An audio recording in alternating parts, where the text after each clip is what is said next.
இந்த கூட்டத்தொடருடைய தலைப்பு நிமிர்ந்து நடக்கச் செய்யும் தேவன். The topic of this meeting is the Lord who makes us stand upright. கர்த்தருடைய பரிசுத்த நாமத்துக்கு மகிமை உண்டாவதாக. Glory be to the holy name of the Lord. இந்த கடைசி நாளிலும் உங்களை சந்திப்பதில் கிறிஸ்துவுக்குள் மகிழ்ச்சி அடைகிறோம். We are glad to greet you in the Lord in the last day of the meeting also. தம்முடைய வசனத்தின் மூலமாக கர்த்தர் இந்த நாட்களிலே நம்மோடு கூட இடைப்பட்டு வருகிறார். Yes, according to the verse the Lord is intervening with us. தலைகுனிந்த மனித சமுதாயத்தை தலை நிமிர்ந்து நடக்க வைக்கும்படியாக ஆண்டவராகிய இயேசு கிறிஸ்து 2000 ஆண்டுகளுக்கு முன்பாக இந்த உலகத்திலே கடந்து வந்தார். Human society which was bowed down in order to make them straight and lift up their heads and walk, Jesus came to this earth 2000 years before. நேற்றும் இன்றும் என்றும் மாறாதவர் இன்றைக்கும் தம்முடைய ஜனங்களை தலை நிமிர்ந்து நடக்க வைக்கும்படியாக அவர் தம்முடைய வசனத்தின் மூலமாக வல்லமையின் மூலமாக இரக்கத்தின் மூலமாக அபிஷேகத்தின் மூலமாக அவர் இன்றும் கிரியை செய்து வருகிறார். As a God who is the same yesterday, today and forever, today also he is working in order to make his people to stand upright. He is working through his word, through his spirit and through his power. கடந்த 3 நாட்களாக ஒரு கூனியான பெண்ணை நிமிர வைத்த காரியத்தை குறித்து நாம் பல விதங்களிலே தேவனுடைய வார்த்தைகளை நாம் ஆராய்ந்து பார்த்தோம். In the past 3 days we searched out through the scriptures about a woman who has been bowed down by the spirit of infirmity. அவளுடைய வாழ்வில் போராடின ஆவியை இயேசு துரத்தினார். Jesus cast away the spirit which was striving with her life. அந்த ஆவி அவளுடைய முதுகெலும்பை தாக்கி இருந்தது. That spirit had affected her backbone. அந்த முதுகெலும்பை நிமிர்த்தின உடனே அவள் வாழ்வு சரியாகி விட்டது. அவள் நிமிர்ந்து தேவனை மகிமைப்படுத்த ஆரம்பித்து விட்டாள். After her backbone was straightened, she became made right and she began to glorify God. எலும்பு ஆண்டவருடைய உபதேசம் என்று நாம் நேற்று இரவிலே கேட்டோம். Last night we heard that bones referred to the doctrine of God. உபதேசத்தின்படி ஒரு மனிதனுடைய வாழ்வு அமையுமானால் அவன் எந்த சூழ்நிலையில் இருந்தாலும் அவனை நிமிர்ந்து நடக்க தேவன் வைக்கப் போகிறார். If a man's life is led according to the doctrine in any situation, the Lord will make him to stand right. 18 வருடமாக அந்த வல்லமை அவளுடைய முதுகை பிடித்து வைத்திருந்தது. For 18 years the spirit had caught her back. பூமிக்குரிய நோக்கத்திலேயே அவள் தேவாலயத்திலே காணப்பட்டாள். With the intention of the earthly matters, she was found in the synagogue. அவள் இருந்தது ஜெபாலயம், ஆனால் அவள் பார்த்தது பூமியை. She was found in the synagogue, but she saw the earth. அதுபோல ஆவிக்குரிய வாழ்க்கையிலே கடந்து வந்த பின்பும் நாம் பூமிக்குரியவிலே சிந்தித்துக் கொண்டிருந்தால் நம்முடைய இலக்கை நாம் தவற விட்டு விடுவோம். Like this, even after coming to our spiritual life, if we are considering about the earthly things alone, then we will lose our mark. இன்றைக்கு இன்னொரு மனிதன் நிமிர்ந்து நின்ற காரியத்தை நாம் பார்க்க போகிறோம். Today we can concentrate about another man who was straightened. அங்கே அவனுடைய முதுகெலும்பிலே பிரச்சனை இல்லை. There was no problem with his backbone there. அப்போஸ்தலருடைய நடபடிகள் 14ஆம் அதிகாரம் 8ஆம் வசனத்திலிருந்து 10ஆம் வசனம் வரை ஒரு விசை நாம் வாசிக்க கேட்கலாம். Acts chapter 14 verses 8 to 10 we can read. லீஸ்திராவிலே ஒருவன் தன் தாயின் வயிற்றிலிருந்து பிறந்தது முதல் சப்பானியாய் இருந்து ஒருபோதும் நடவாமல் கால்கள் வழங்காதவனாய் உட்கார்ந்து பவுல் பேசுகிறதை கேட்டுக்கொண்டிருந்தான்.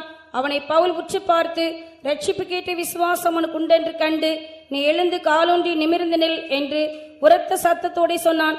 உடனே அவன் குதித்தெழுந்து நடந்தான். கர்த்தருடைய பரிசுத்த நாமத்துக்கு மகிமை உண்டாவதாக. Glory be to the holy name of the Lord. லீஸ்திராவிலே தாயின் வயிற்றில் பிறந்தது முதல் சப்பானியாய் இருந்த ஒரு மனிதன் காணப்பட்டான். There was a man in Lystra, impotent in his feet and crippled from his mother's womb. Pavul பேசுகிற பிரசங்கத்தை அவன் கேட்டுக்கொண்டிருந்தான். He was hearing what Paul was preaching.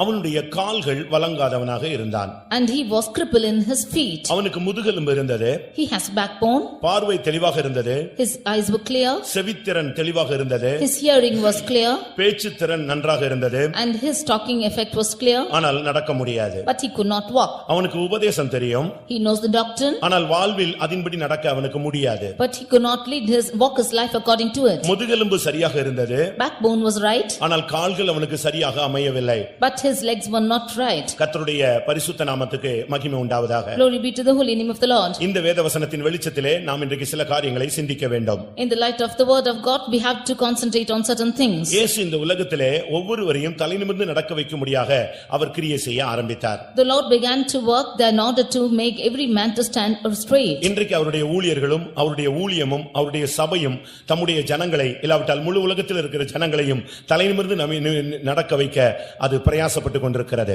Today his servants, his people in the church is making the people that they might walk right these days. அவருடைய ஊழியர்களை கொண்டு கர்த்தர் தலைநிமிர்ந்து நடக்க வைக்கக்கூடிய ஒரு செயலை நடப்பிக்கிறார் என்பதற்கு அடையாளமாகத்தான் அப்போஸ்தலனாகிய பவுல் மூலமாக இந்த மனிதனை எழுந்து நடக்க வைத்தார். As a sign of through his servants of God he is making his people to stand upright. through Paul he is doing this incident here. அப்போஸ்தலர் நடபடிகள் 3ஆம் அதிகாரத்திலும் இதுபோல் ஒரு சப்பானி இருந்தான். அவனையும் அப்போஸ்தலர்கள் தூக்கி எடுத்து நிறுத்தி நடக்க வைத்தார்கள். Acts chapter 3 also we can see of a man who was crippled and them also they made him to walk upright. பிரியமானவர்களே, உங்களுடைய முதுகெலும்போ உங்களுடைய கால் எலும்போ இல்லாவிட்டால் உங்களுடைய கழுத்தோ எது நிமிராமல் இருந்தாலும் இன்றைக்கு இந்த வேத வசனத்தின் வெளிச்சத்தை நீங்கள் கவனிக்கும் பொழுது உங்களுக்குள்ளே தேவனுடைய வார்த்தையின் வல்லமை வந்து கிருபையினாலே கர்த்தர் உங்களுடைய தலையை நிமிர்ந்து நடக்க வைப்பார். உங்கள் கால்களில் பலன் உண்டாகும், உங்களுடைய முதுகெலும்பில் பலன் உண்டாகும். உங்களுடைய தலையை நிமிர்ந்து நீங்கள் தேவனை நோக்கி பார்த்து உங்களுடைய வாழ்க்கையிலே தலை நிமிர்ந்து நடப்பீர்கள். Dear beloved, whether your backbone is unable or your neck bone or your feet is crippled, today the Lord by his grace he will send you his grace upon you that he might straighten your backbone and all your the feet of the bones also. அவருடைய ஊழியர்கள் தேவனுடைய பிள்ளைகளை நடக்க வைக்கக்கூடிய ஒரு வல்லமையுள்ள கருவிகள். The servants of God are instruments to make the children of God to walk. இந்த புதிய ஏற்பாட்டு ஊழியம் தேவனுடைய பிள்ளைகளை நடக்க வைக்கக்கூடிய ஒரு கருவி. The New Testament ministry is an instrument to make the people walk. தேவனுடைய சரீரமாகிய சபை ஒரு மனிதனை நடக்க வைக்கக்கூடிய சக்தி உள்ளது. The church, the body of Christ, is having the power to make man walk. கர்த்தருடைய பரிசுத்த நாமத்துக்கு மகிமை உண்டாவதாக. Glory be to the holy name of the Lord. அப்போஸ்தலர் நடபடிகள் 14ஆம் அதிகாரம் 8ஆம் வசனத்திலே ஒரு குறிக்கப்பட்ட ஊரில் இந்த சம்பவம் நடந்ததாக சொல்லப்பட்டிருக்கிறது. Acts chapter 14 verse 8 we see that in a particular place this incident took place. லீஸ்திரா. It's the place called Lystra. கட்டுப்படுத்தப்படாத ஒரு தன்மை. It's the place where which cannot be controlled. கிறிஸ்தவ வாழ்க்கை என்பது ஒரு கட்டுப்பாட்டுக்குள் உள்ள ஒரு வாழ்க்கை. Christian life is a life under control. ஆனால் லீஸ்திரா என்பது கட்டுப்படுத்தப்படாத ஒரு வாழ்க்கை. But Lystra is a life without control. நம்முடைய வாழ்க்கையிலே நாம் ஒரு கட்டுப்பாட்டுக்குள் இருக்க வேண்டியது அவசியம். In our life we have to be under control. எப்படியும் வாழலாம். We can live somehow. ஆனால் இப்படித்தான் வாழ வேண்டும் என்று வேதம் சொல்லுகிறது. But the word of God asks you to live like this. எல்லாவற்றையும் அனுபவிக்கலாம். You can enjoy everything. ஆனால் அவைகள் நமக்கு தகுதியாய் இராது என்று வேதம் சொல்லுகிறது. But the word of God says that this will not be worthy. அந்த லீஸ்திரா என்கிற இடம் ஒரு கட்டுப்பாடற்ற ஒரு தன்மை. The place called Lystra had no control at all. இல்லாவிட்டால் தன்னிச்சையாய் விடப்பட்ட ஒரு அனுபவம். Or it was a place left by its own. அருமையானவர்களே, தன்னிச்சையாய் விடப்பட்ட பிள்ளை எப்படி இருப்பான்? How will a child who is left loose be found? தன்னிச்சையாய் விடப்பட்ட ஒரு பிள்ளை தன்னுடைய தகப்பனுக்கு லட்சையை, கேவலத்தை, அவமானத்தை உண்டு பண்ணுகிறான் என்று நீதிமொழிகள் சொல்லுகிறது. The child who is left loose will bring shame to his father. In Proverbs we can see about this. அது தன்னிச்சையாய் விடப்பட்டது. காட்டுக்கழுதையை தன்னிச்சையாய் திரிய விட்டவன் யார் என்று ஒரு கேள்வி யோபுவிலே எழுப்பப்படுகிறது. In Job there is a question which arises, who has left the wild ass to walk on its own? பிரிந்து போகிறவன் தன் இச்சையாய் நடக்க பார்க்கிறான் என்று வேதம் சொல்லுகிறது. Who is walking after lust or who wants to separate goes after the lust. நம்முடைய வாழ்க்கை ஒரு கட்டுப்படுத்தப்பட்ட ஒரு சரியான ஒழுங்குபடுத்தப்பட்ட ஒரு வாழ்க்கையாய் இருக்க வேண்டும். Our life should be a controllable life or an ordered life. நீங்கள் உங்களுடைய ஆவிக்குரிய தன்மையை ஒரு கட்டுப்பாட்டுக்குள்ளே வைக்க வேண்டும். You should bring your spiritual life under control. தேவன் சூரியனுக்கு ஒரு பாதையை வைத்திருக்கிறார். God has kept the path for a sun. சந்திரனுக்கு ஒரு பாதை வைத்திருக்கிறார். He has kept the path for a moon. ஒவ்வொரு கோள்களுக்கும் ஒவ்வொரு பாதை வைத்திருக்கிறார். For everything he has admitted certain paths. அடுத்து ஒவ்வொரு நட்சத்திரத்துக்கும் ஒரு பாதையை வைத்திருக்கிறார். For every star he has kept certain paths. அந்த பாதையை விட்டு ஒன்றுமே இதுவரை மாறினதாகவே கிடையாது. Not one of them has gone astray from its path. அப்படி சில நட்சத்திரங்கள் மாறும் பொழுது அதை எரிகற்களாய் மாற்றி அழித்து விடுகிறார். When such certain stars are going away from its path, then they are turned as burning stones. மார்க்கம் தப்பி அலைகிற நட்சத்திரங்கள். There are stars which are wandering stars. தேவனுடைய கட்டுப்பாட்டை எப்பொழுது இந்த நட்சத்திரங்கள் இழக்கிறதோ அதற்கு பெயர் மார்க்கம் தப்பி அலைகிற நட்சத்திரங்கள்.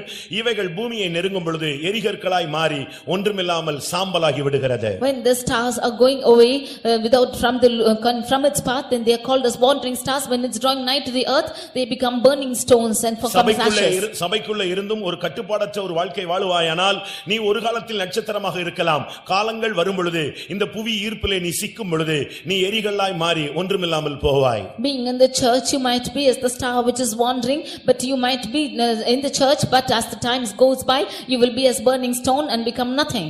நீ கட்டுக்குள் இருக்க வேண்டிய ஒரு காலம் இருக்கிறது. There is a time you have to be under control. கட்டுப்படுத்தாத ஒரு தன்மைதான் லீஸ்திராவினுடைய தன்மை. Lystra is a place which has no control at all. காட்டுக்கழுதைக்கு கட்டுப்பாடு கிடையாது. There is no control for the wild ass. சில பெற்றோர்கள் பிள்ளைகளை கட்டுப்பாட்டுக்குள்ளே வளர்க்க தெரியவில்லை, முடியவில்லை, இயலவில்லை. Some parents do not know how to bring their children under control. They are not able to bring them up. சபையில கூட ஒரு நடத்திப்புன்னு ஒன்று இருக்கிறது, ஒரு கட்டுப்பாடு என்று ஒன்று இருக்கிறது, ஒரு பரிசுத்தவான்களுடைய ஐக்கியம் என்று இருக்கிறது. சபைக்கும் உபதேசம் என்கிற சட்டதிட்டங்கள் உண்டு. இதை மீறும் பொழுது நாம் பாவிகளாக மாறுகிறோம். Even in the church there are many the doctrines, there is leaders and the leading, and when we cross against the laws and orders of the church, then we go without control. இன்னொரு பகுதியிலே பார்க்கும் பொழுது On another hand, ஊழியத்திலே கூட அது ரொம்ப டஃப்பான ஒரு இடம்தான். even in the ministry, it's the very tough part. 2 தீமோத்தேயு 3 அதிகாரம் 11 வசனத்தை பார்க்கும் பொழுது 2 Timothy 3 verse 11, அங்க என்ன சொல்லப்பட்டிருக்கிறது? what it's told there? இந்த லீஸ்திராவிலே துன்பங்கள் அதிகமாய் பவுல் சந்தித்ததாக சொல்லுகிறான். In Lystra, Paul says that he met many afflictions. அந்த லீஸ்திராவிலே இருந்த ஜனங்கள் கூட அவர்கள் கட்டுப்பாடற்ற ஒரு வாழ்க்கைதான் அந்த சமுதாயத்திலே வாழ்ந்து கொண்டிருந்தார்கள். People living in Lystra also were living in life without control in society. இந்த இடத்துல ஒரு சபை இருந்தது. அந்த சபையிலே பவுல் பிரசங்கம் பண்ணினார். There was a church in this place. In that place did Paul preach. அப்போஸ்தலர் 16:1 நாம் பார்க்கும் பொழுது Reading in Acts 16:1, அங்கே தீமோத்தேயுனுடைய குடும்பத்தை குறித்து சொல்லி இருக்கிறது. about the family of Timothy, it is said out here. இது கட்டுப்பாடற்ற வாழ்வினுடைய ஒரு அடையாளம். This is a sign of without control. தீமோத்தேயுனுடைய அம்மா ஒரு யூத ஸ்திரீ. The mother of Timothy was a Jewish woman. அவங்க அப்பா ஒரு கிரேக்கன். The father was a Greek. இந்த இரண்டு பேருக்கும் பிறந்தவன் தான் தீமோத்தேயு. And Timothy was born to both of them. இதிலிருந்து நாம் விளங்கிக் கொள்ளலாம் அந்த இடமே ஒரு கட்டுப்படுத்த முடியாத ஒரு தன்மையிலே வாழ்க்கையின் தன்மைகள் சீர்குலைந்து கொண்டிருந்த ஒரு காலம். From this we can understand that this was a place without control and people were living a immoral life. அருமையானவர்களே, உங்களுடைய வாழ்க்கை சமாதானம் என்கிற கட்டுக்குள் இருக்கிறதா? Dear beloved, is your life under the bond of peace? அன்பின் கட்டுக்குள்ளே நீங்கள் இருக்கிறீர்களா? Are you under the bond of love? நடத்திப்பு என்கிற கட்டுக்குள் நீங்கள் இருக்கிறீர்களா? Are you in the bond of leading? ஆவியானவருடைய கட்டுப்பாட்டுக்குள் நீங்கள் இருக்கிறீர்களா? Are you in the bond of Holy Spirit? இப்படிப்பட்ட சில கட்டுப்பாடுகள் தேவன் நமக்கு கொடுத்திருக்கிறார். Like this the Lord has given us certain bondages. எப்படியும் சுற்றி திரிய உனக்கு அதிகாரம் உண்டு. You can roam about however you like. ஆனால் அப்படி நீ உன்னை அலைந்து ஒரு காட்டுக்கழுதையை போல தேவன் மாற்ற விரும்பவில்லை. But roaming about, the Lord does not desire to make you as a wild ass. உன்னை தனக்கென்று பயன்படுத்தத்தான் அவர் வாஞ்சிக்கிறார். He desires to use you for his own. இயேசு கிறிஸ்து ஒரு கழுதையை அவிழ்த்து வரும்படியாக சொன்னார். Jesus commanded a colt to be removed. ஏனென்றால் அது ஒருபோதும் ஒருவரும் ஏறியிராத ஒரு கழுதை. Because that was an ass wherein nobody had rode upon. அது அவிழ்த்தாலே முடிந்தது. அதுக்கு பிறகு அது கட்டுப்பாட்டுக்குள்ள வராது. If it is let loose, then it will never come under control. ஆனால் இயேசு அதை தன்னுடைய கட்டுப்பாட்டிலே வைத்து தன்னுடைய ஊழியத்திலே பயன்படுத்த விரும்பினார். But Jesus wanted to control it and use it in his ministry. இந்த லீஸ்திராவிலே ஒரு சபை. This Lystra, there is a church. பிரியமானவர்களே, எந்த சூழ்நிலையிலும் சபை இயங்கிக் கொண்டே இருக்கும். In any situation, the church will be operating. நாம் நினைக்கலாம் ஜனங்கள் இப்படி இருக்கிறார்களே, இவர்களுக்கு மத்தியிலே ஒரு சபையா என்ற ஒரு கேள்வி நமக்குள்ளே எழலாம். We may think that people are like this. In the midst of them is there a church? ஆனால் தேவன் தன்னுடைய சபையை பல விதங்களிலே வழிநடத்த விரும்புகிறார். But the Lord is leading the church in different angles. லேவியராகமம் 16 அதிகாரத்தை நாம் பார்க்கும் பொழுது, Reading in Leviticus chapter 16, 16 வசனத்தை பார்க்கும் பொழுது, verse 14.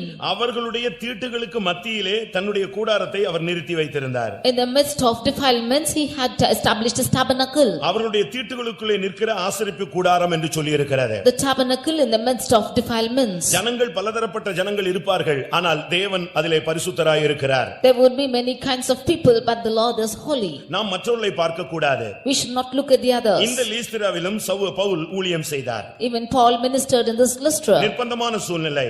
It's a desperate situation. ஜனங்களுடைய வாழ்வு நிலவரம் கட்டுப்பாடற்ற ஒரு வாழ்க்கை. The people's life were without control.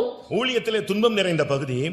In a ministry full of persecutions. கட்டுப்படுத்தப்படாத ஒரு சூழ்நிலையிலே அந்த சபையும் அந்த ஜனங்களும் போய் கொண்டே இருக்கிறார்கள். In an uncontrollable situation, the church and the people were going on. ஆனால் இந்த சேற்றுக்குள்ளே ஒரு செந்தாமரையை கர்த்தர் சபையை வைத்திருக்கிறார். But in the midst of Maya, the Lord has kept a lotus, which is the church. அந்த சபையிலே பவுல் பிரசங்கம் பண்ண ஆரம்பித்தார். He began to preach in that church. Pavul பிரசங்கம் பண்ண ஆரம்பித்த பொழுது அங்கே பலர் இருந்தார்கள். When Paul began to preach, there were many of them there. அந்த சபையினுடைய போதகர் இருந்திருக்கலாம். The preacher would have been there. கண்காணி இருந்திருக்கலாம். அந்த சபையினுடைய பிஷப் The இருந்திருக்கலாம். bishop would be there. அந்த நாட்களில் கண்காணிகள், உதவிக்காரர், இப்படி பலரும் மூப்பர்களும் இப்படி ஏற்படுத்தப்பட்டதான ஒரு சபையாக இயங்கிக் கொண்டிருந்தது. ஏனென்றால் அப்போஸ்தலர்கள் குறைவான ஒரு காலம். Those churches had been filled with elders because apostles were very few in those times. அந்த சபையிலே பலருக்கு மத்தியிலே தாயின் வயிற்றில் பிறந்தது முதலே சப்பானியா இருந்த ஒரு மனுஷன் உட்கார்ந்து பிரசங்கம் கேட்டுக்கொண்டிருந்தான். In that church, in the midst of many of them, one who was crippled from his mother womb also was hearing the message. அவன் தாயின் வயிற்றில் பிறந்தது முதல் சப்பானி. He was crippled from his mother's womb. இந்த தாய் என்றால் யார்? Who is this mother? கலாத்தியர் 4 அதிகாரம் 26 வசனத்தை பார்க்கும் பொழுது, Galatians chapter 4 verse 26. மேலான எருசலேமோ நம் எல்லாருக்கும் தாயானவள். Jerusalem, which is above, is mother of us all. மேலான எருசலேமுடைய பிள்ளைகள் தான் நாம். We are the children of the Jerusalem which is above. சபை நமக்கு ஒரு தாய் போன்றது. Church is like a mother. 1 தெசலோனிக்கேயர் 2 அதிகாரம் 7-8 வசனங்களை பார்க்கும் பொழுது 1 Thessalonians 4 verses 7 and 8. ஊழியர்கள் தாய் போன்றவர்கள். The servants of God are like mothers. இப்படித்தான் வேதம் சுட்டிக்காட்டுகிறது. This is how the word of God says. ஆனால் இவன் இந்த தாயின் வயிற்றிலே பிறந்தான். But he was born in his mother's womb. அதாவது சபையில் பிறந்தான். That is, he was born in the church. பிறப்பு பிரியமானவர்களே மிகவும் முக்கியமானது. Birth, beloved, is most important. இன்னைக்கு பாருங்க வயிற்றில இருக்கிற குழந்தையினுடைய நிலவரத்தை ஸ்கேன் பண்ணி கண்டுபிடிச்சிடுறாங்க. Today, the state of the child is found out by scanning. அந்த பிள்ளை மூளை சரியில்லைன்னு 7 மாசத்திலே சொல்லிடுறான், இல்ல 6 மாசத்திலே சொல்லிடுறான். In 6 or 7 months, they are able to say that the brain of the child is not right. அதுக்கு கை சரியில்லை, கால் சரியில்லை, கண் பார்வை இல்லைன்னு குறைவு நாட்களே கண்டுபிடிச்சு சொல்லிடுறாங்க. Even in the few days itself, they are able to find out that the eyes of the child and the limbs of the child are not right. உடனே அங்கேயே அந்த குழந்தையை கொலை பண்ணிடுறாங்க. Even there itself, they are murdering that child. அழிச்சிடுறாங்க. They are destroying that child. இது பூமியில நடக்கிற ஒரு சம்பவம். This is the incident taking place in the earth. இன்னைக்கு அதுக்கு அப்படிப்பட்ட ஒரு மருத்துவ விஞ்ஞானம் இப்படி முன்னேறி விட்டது. The sciences are increased to that extent and medical is increased to ஆனால் this extent. இந்த மனிதன் பிறக்கும் பொழுது அப்படிப்பட்ட ஒரு முன்னேற்றமும் ஒரு அறிவும் விஞ்ஞானமும் கிடையாது. But when this man was born, science and the medical was not to that extent. அன்னைக்கு என்ன நடந்தது? அவன் பிறந்து விட்டான், 2 காலும் முடமாய் போய் விட்டது. That day he was born, but both his legs were crippled. நாம் எழுத்தின் பிரகாரமான பிறப்புக்குள்ளே செல்ல வேண்டிய அவசியம் இல்லை. There's no need for us to go into little birth. ஆனால் இந்த சபைக்குள்ளே மேலான எருசலேம், இந்த சபை, இந்த நடத்திப்பு பவுல் வந்து பிரசங்கம் பண்ணுகிற ஒரு அருமையான இடத்திலே அநேகர் நன்றாக இருக்கும் பொழுது ஒரு மனிதன் பாதிக்கப்பட்டவனாக கை கால்கள் மாத்திரம் விளங்காதவனாய் ஒருவன் உட்கார்ந்திருந்தான். But Jerusalem, which is above the mother of us all, when Paul was preaching in such a church, a man alone who was crippled in both his feet was seated there. நம்முடைய பிறப்பு ரொம்ப முக்கியமானது. Our birth is most important. உலகத்துல 7 ஜென்மம்னு சொல்லுவாங்க. In world they will say of 7 இல்ல incarnations. 7 ஜென்மம்னு சொல்லுவாங்க. Or they will say 7 and 7 incarnations. அப்படி ஜென்மங்கள் எல்லாம் பூமியிலே ஒரு மனிதனுக்கு ஒரு ட்ரிப் பிறந்து திரும்பி இன்னொரு ட்ரிப் பிறக்கிறது அப்படி அந்த பிராக்டீஸே கிடையாது. There is no such incarnations of man on this earth. அது ஏமாத்துறதுக்குள்ள போதகங்கள். Those are preachings which are cheating. ஆனால் ஜென்மம் எடுப்பது இந்த உலக வாழ்க்கையிலேயே நாம் அடைகிற ஒவ்வொரு அனுபவங்கள். But taking incarnation is experiencing in this life itself. இதை குறித்து யோவான் எழுதின சுவிசேஷம் 3ஆம் அதிகாரத்திலே நிக்கோதேமுவிடத்திலே இயேசு கிறிஸ்து பேச ஆரம்பித்தார். This is what Jesus spoke to Nicodemus in John 3rd chapter. நிக்கோதேமுவே, நீ மறுபடி பிறக்க வேண்டும் என்றார். Nicodemus, you must be born again, he said. அவனுக்கு ஒண்ணுமே ஓடல. Nothing was running to him. இவ்வளவுக்கு அவர் ஒரு சர்ச்சில pastor. Because he was a pastor of a church. அவன் சொன்னா, நான் எப்படி இவ்வளவு வயசாயிருச்சு, நான் போய் மறுபடி என் தாயின் வயிற்றில் எப்படி பிறக்க முடியும், எனக்கு ஒரே கன்ஃபியூஸா இருக்குன்னு சொல்லிட்டான். He said, I am old enough and how can I go be born again in my mother's womb? அப்போ இயேசு சொன்னார், இஸ்ரவேலில் போதகனாய் இருந்தோம், உனக்கு மறுபடி மறுஜென்மம் எடுக்கிறத பத்தி உனக்கு ஒண்ணுமே தெரியாதா? And Jesus said that you are a teacher of Israel, you do not know what is being born again. பிரியமானவர்களே, இப்போ நம்ம பிறந்து திரும்ப மரிச்சு திரும்ப பூனையாக, நாயாக, பேயாக அப்படிலாம் வர போறது இல்ல. Dear beloved, we being born now, after dying, we are not going to take the incarnation of a dog or a cat or devil. ஒரே தரம் மரிப்பதும் பின்பு நியாய தீர்ப்பு அடைவதும் நமக்கு நியமிக்கப்பட்டிருக்கிறது. Once to die and then to be justified is ordained for us. அப்ப இந்த ஜென்மம்னா என்ன, Bible இத ஒத்துக்கொள்ளுதா? Then what are the incarnations? Is Bible comprehending it? ஜென்மங்களை பைபிள் ஒத்துக்கொள்ளுகிறது. The Bible is also comprehending for incarnations. ஒரே தரம் பிறந்து ஒரே தரம் மரிக்கிற பத்தியா, இதுக்குள்ள நடக்கிறதான பிறப்புகள் தான் அந்த ஜென்மங்கள். You being born once and dying once, between this is the incarnation taking place. பைபிளும் கூட ஜென்மம் ஒரு வார்த்தையை உபயோகிக்கிறது. The word of God is also saying about a word called incarnation. தீத்து 3:5 பார்க்கும் பொழுது மறு ஜென்ம முழுக்கு என்ற வார்த்தை தமிழிலே அழகாக சொல்லி இருக்கிறது. In Titus 3:5 we see of a word called regeneration of the water. நமக்கு ஒரு 7 ஜென்மம் இருக்கு. அந்த 7 ஜென்மத்தை நான் பல இடத்துல பேசி இருக்கிறேன். Dear beloved, there are 7 incarnations of us which I have spoken in many places. நீங்க எந்த ஜென்மத்துல இருக்கீங்கன்னு கொஞ்சம் பாருங்க. You examine as to which incarnation are you found in. இனிமே மரிச்சு போய் இன்னொரு ட்ரிப் நீ வெளிய இன்னொரு இடத்துல வேற ஒரு ஜென்மமாக எடுக்க போறது இல்ல. You are not going to die and take another incarnation in another place. இப்போ ஒரு புதிதாக ஒரு கல்ச்சர் வந்திருக்கிறது. There's a new culture which has come. நான் போன பிறவில எங்க இருந்தேன், எங்க அம்மா அப்பா அந்த ஊர்ல இருக்காங்க, இப்படி எல்லாம் சொல்லிட்டு சில ஆவி பிடிச்சு ஒரு சிலர்லாம் அங்கங்க போய் புலம்பிக்கிட்டு இருக்காங்க. Some of them catching some spirits, they say that I was in such a place before and my parents were in that place and so on. நான் முற்பிறவில இந்த ஊர்ல நான் பிறந்தேன். Before carnation I was born in that place. இதெல்லாமே ஏமாற்று வேலை. These are all real cheating. இந்த உலகத்துல ஒரு தரம் தான் பிறக்கிற, ஒரே ட்ரிப் தான் சாகுற. In this world you will be born once and die once. ஆனால் இந்த உலகத்துல ஆன்மீகத்துல பல அனுபவங்களை பிறக்க தன்மையை தாண்டி வருவது பிறப்பு என்று சொல்லுகிறது. But in the spiritual life going on to different births is called as incarnations. ஒரு பெரிய ஆக்சிடென்ட்டை சந்தித்து விடுகிறான். One man met with a great accident. செத்துட்டான்னு சொல்றாங்க. They said he's died. But அவன் பொழைச்சிரான். But he's somehow escaping. அவன் சொல்ற வார்த்தை என்ன? What does he say? எனக்கு மறுபிறவி கிடைச்சிருக்கு. I have got a rebirth. அதுபோல that like this. யோவான் எழுதின சுவிசேஷம் 13 வசனத்தின்படி பார்க்கும் பொழுது John's Gospel 1st chapter verse 13. அங்கே புருஷ சித்தத்தினால் பிறந்த ஒரு வாழ்வு.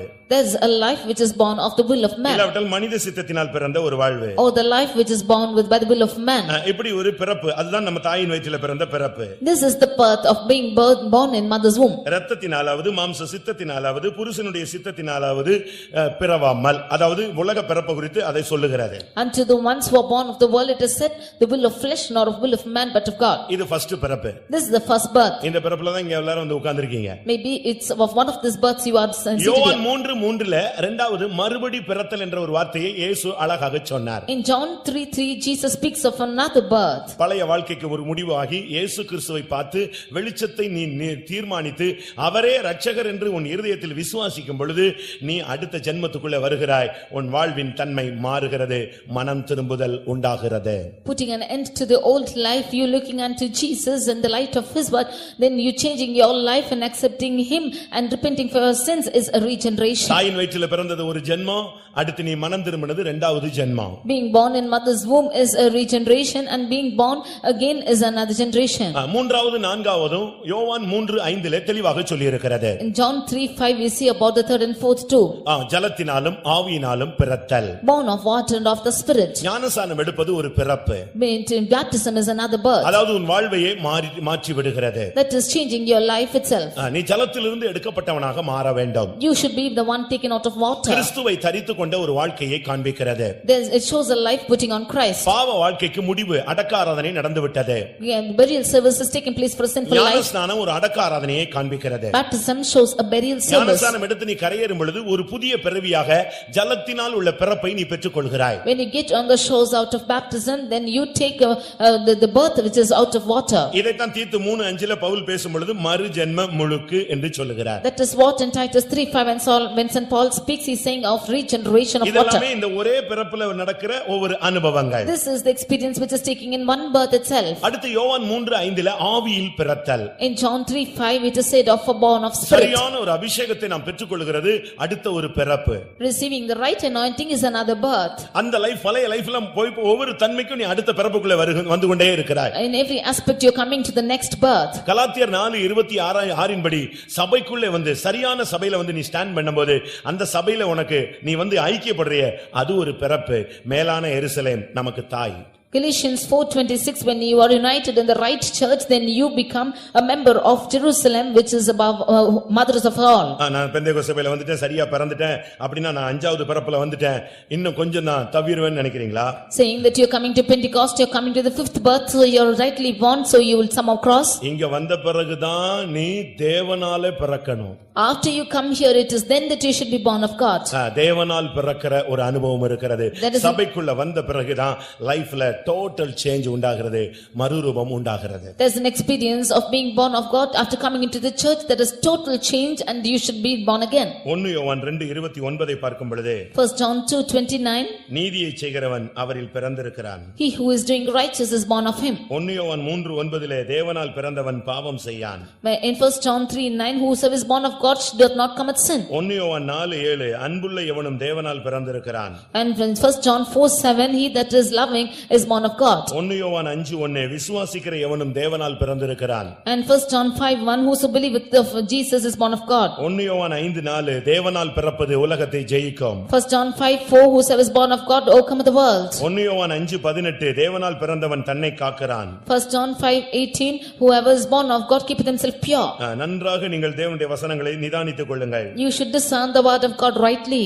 தேவனால் பிறந்தவன் தேவனுக்கு செவி கொடுக்கிறான் என்று யோவான்ல 8:47 நாம் பார்க்க முடியும். In John 8:47 we see that he who is born of God hearkens to him. இதிலிருந்து நாம் விளங்கிக் கொள்ளுகிற சத்தியம் என்ன? From this what the truth we understand? தேவனால் பிறக்கிற ஒரு வாழ்க்கை இருக்கிறது. As a life being born of God. சரியான விதத்திலே நாம் இந்த நாட்களிலே நம்முடைய வாழ்வை நான் பயன்படுத்திக் கொள்ள வேண்டியது அவசியம். These days it is necessary for us to make the right use of our life. சபைக்குள்ள வந்தால் மட்டும் போதாது.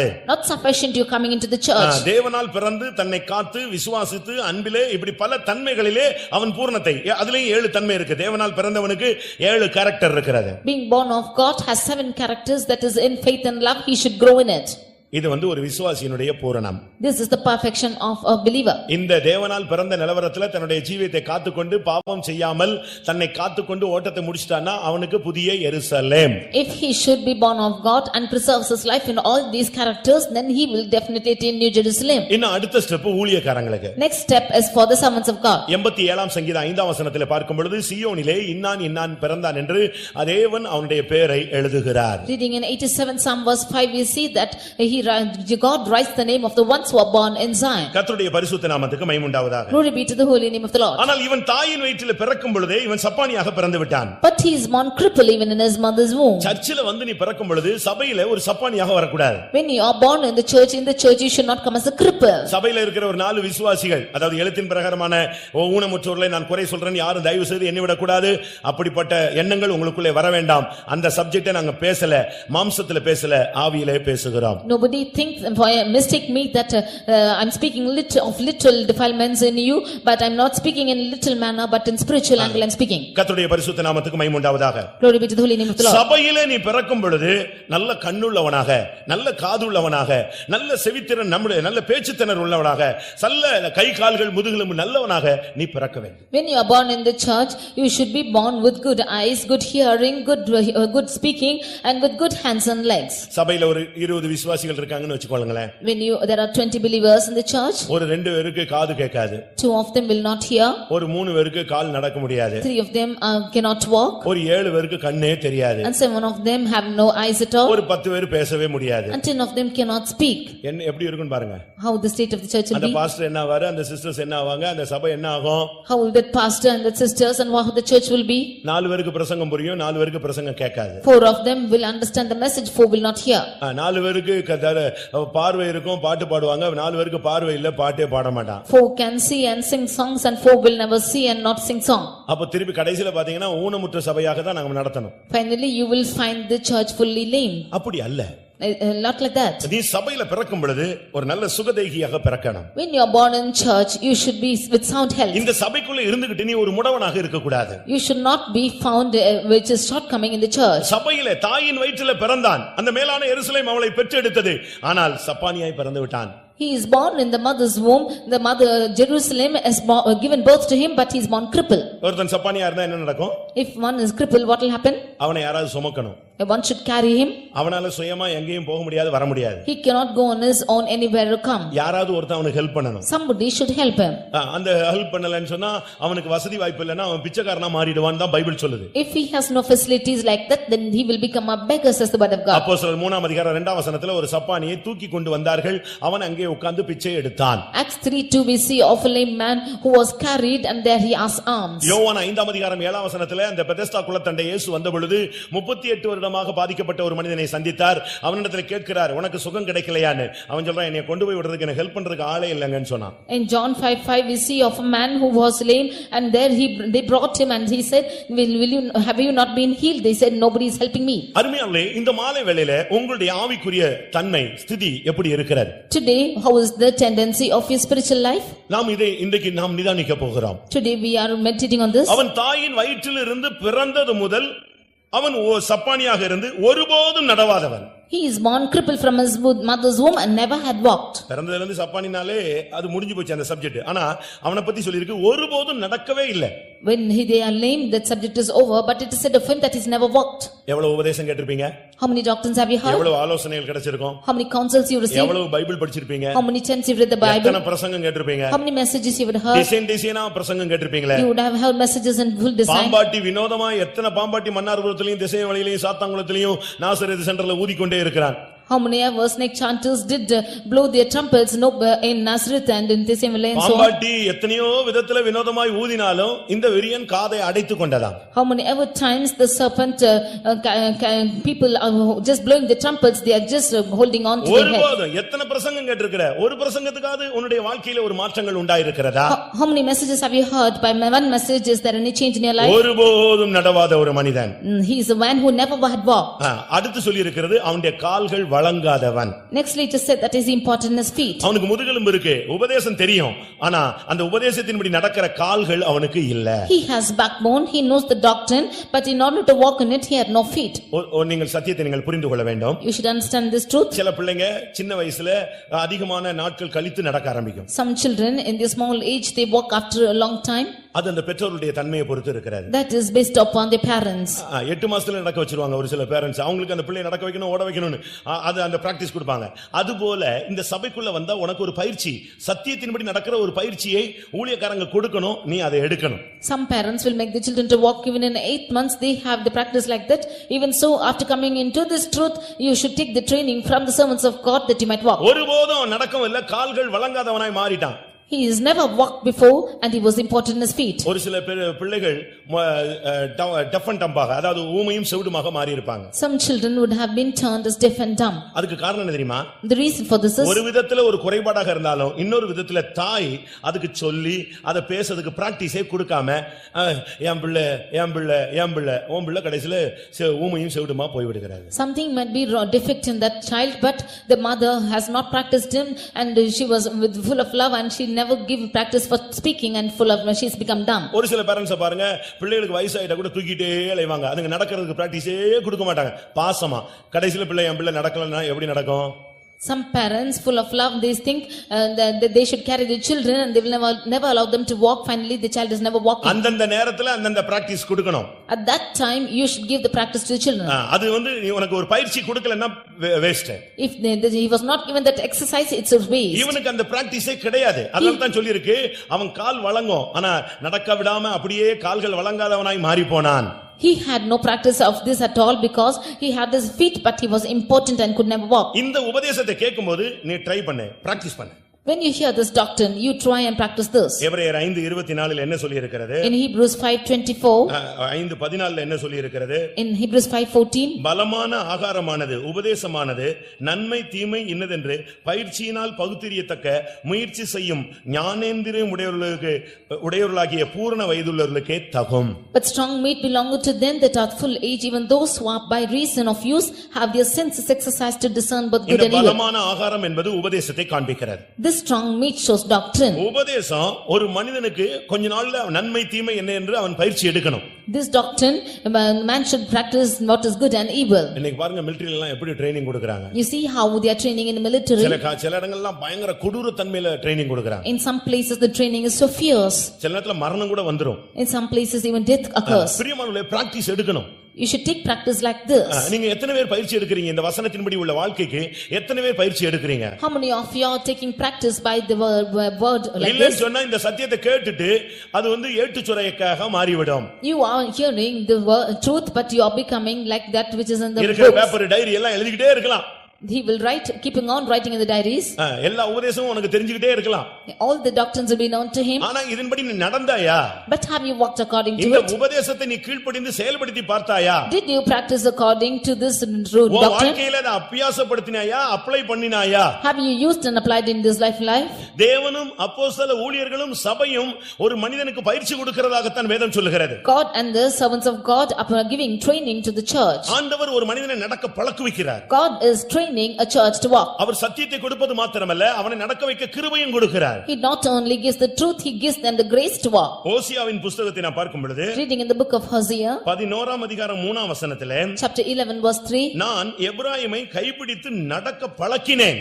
I had taught Ephraim and took by his arms to walk. நீ சபையில பிறந்திருந்தா, இந்த இயேசுவின் இரத்தத்தினால் கழுவப்பட்டவனாய் இருந்து சபைக்கு நீ ஒரு புத்திரனாக இருந்தால் உன்னை இந்த மார்க்கத்திலே கர்த்தர் நடக்க பழக்குவார். If you are born in this church, if you are washed by the blood of Jesus, then if you are the son, the Lord will make you to walk. இந்த பாவம் நிறைந்த உலகத்திலே, In this sinful world, அக்கிரமம் நிறைந்த உலகத்திலே, in this life full of wickedness, மாம்சம் நிறைந்த உலகத்திலே, in the life full of சபிக்கப்பட்ட lust, இந்த பூமியிலே, in this earth which is cursed, இந்த சத்தியத்துக்காக நீ நிற்க நடக்க கர்த்தர் உன்னுடைய கையை பிடித்து நீ தேவனுடைய எபிராயமா இருந்தால் உன்னை பிடித்து நடக்க பழக்குவார். that you might walk in the truth, and if you are like Ephraim, he will definitely take your hands and walk. உங்க சொந்த பிள்ளைகளை நீங்கள் நடக்க பழக்குவிக்க உங்களுக்கு தெளிவான அறிவு இருக்கும் பொழுது பரமபிதா தன்னுடைய பிள்ளைகளாகிய நம்மை நடக்க பழக்குவிக்க மாட்டாரா? When you have clear knowledge to grow up your children and make them walk, even so heavenly Father will he not make you walk?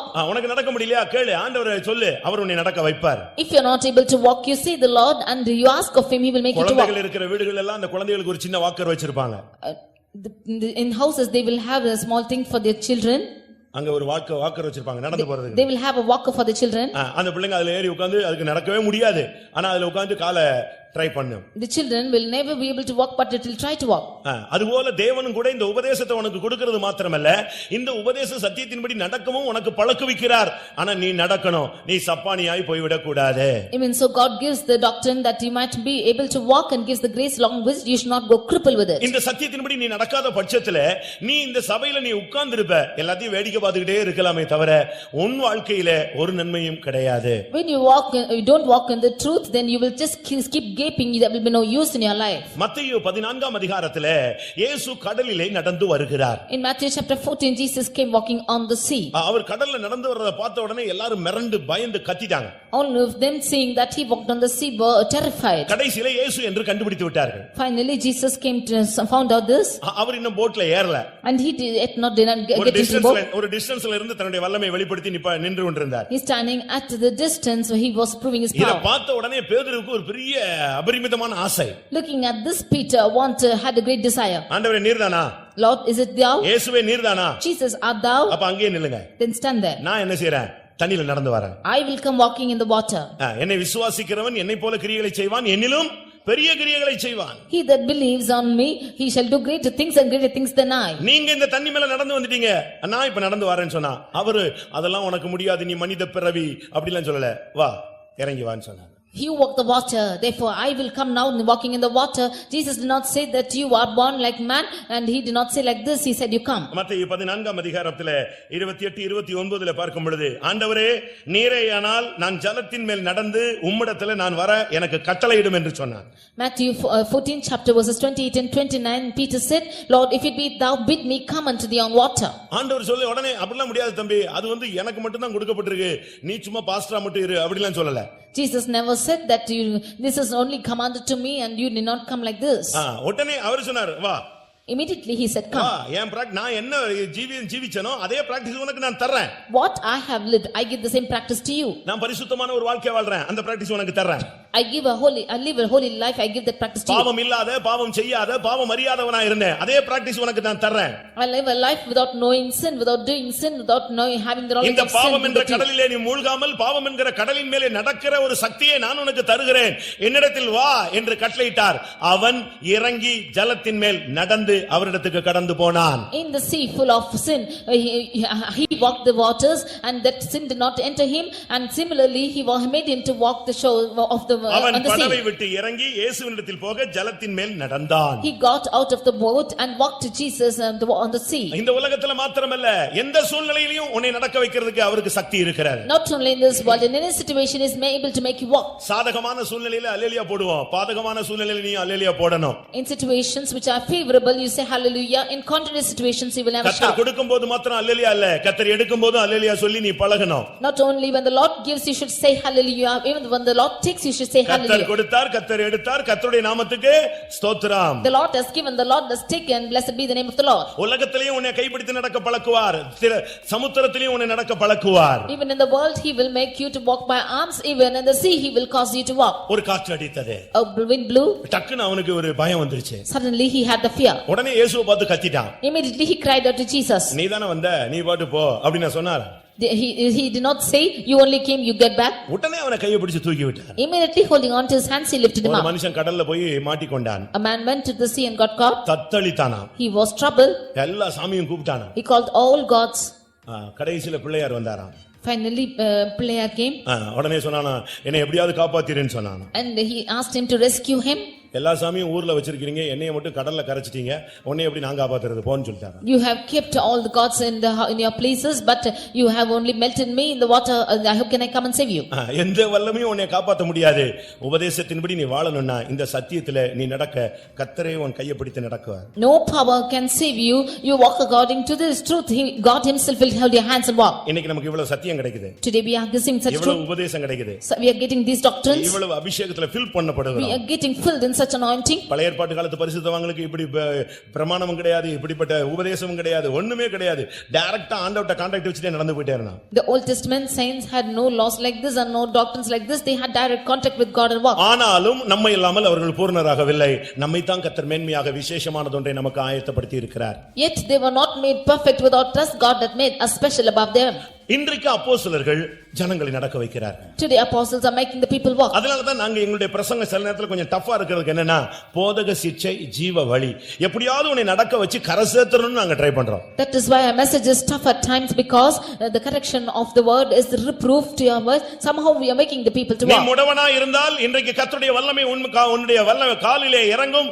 இந்த சத்தியத்தின்படி இந்த கூட்டம் முடியறதுக்குள்ளே உன்னை நடக்க வைக்க முடியும். If you are crippled, then the power of this word will cut down on your bones and this truth will make you to walk. அப்போஸ்தலர் 3 அதிகாரம் 6 வசனத்திலே வருஷமெல்லாம் வாழ்நாள் எல்லாம் 40 வருடமாக ஆலயத்தின் வாசலிலே அலங்கார வாசலிலே பிச்சை எடுத்துக் கொண்டிருந்த மனிதனை அப்போஸ்தலர்கள் நடக்க வைத்து நிமிர்ந்து நடக்க வைத்து அவனை ஆலயத்துக்குள்ளே கொண்டு சென்றார்கள். In Acts 3:4 we see the man who was lame for 40 years together, who was asking alms in the gate.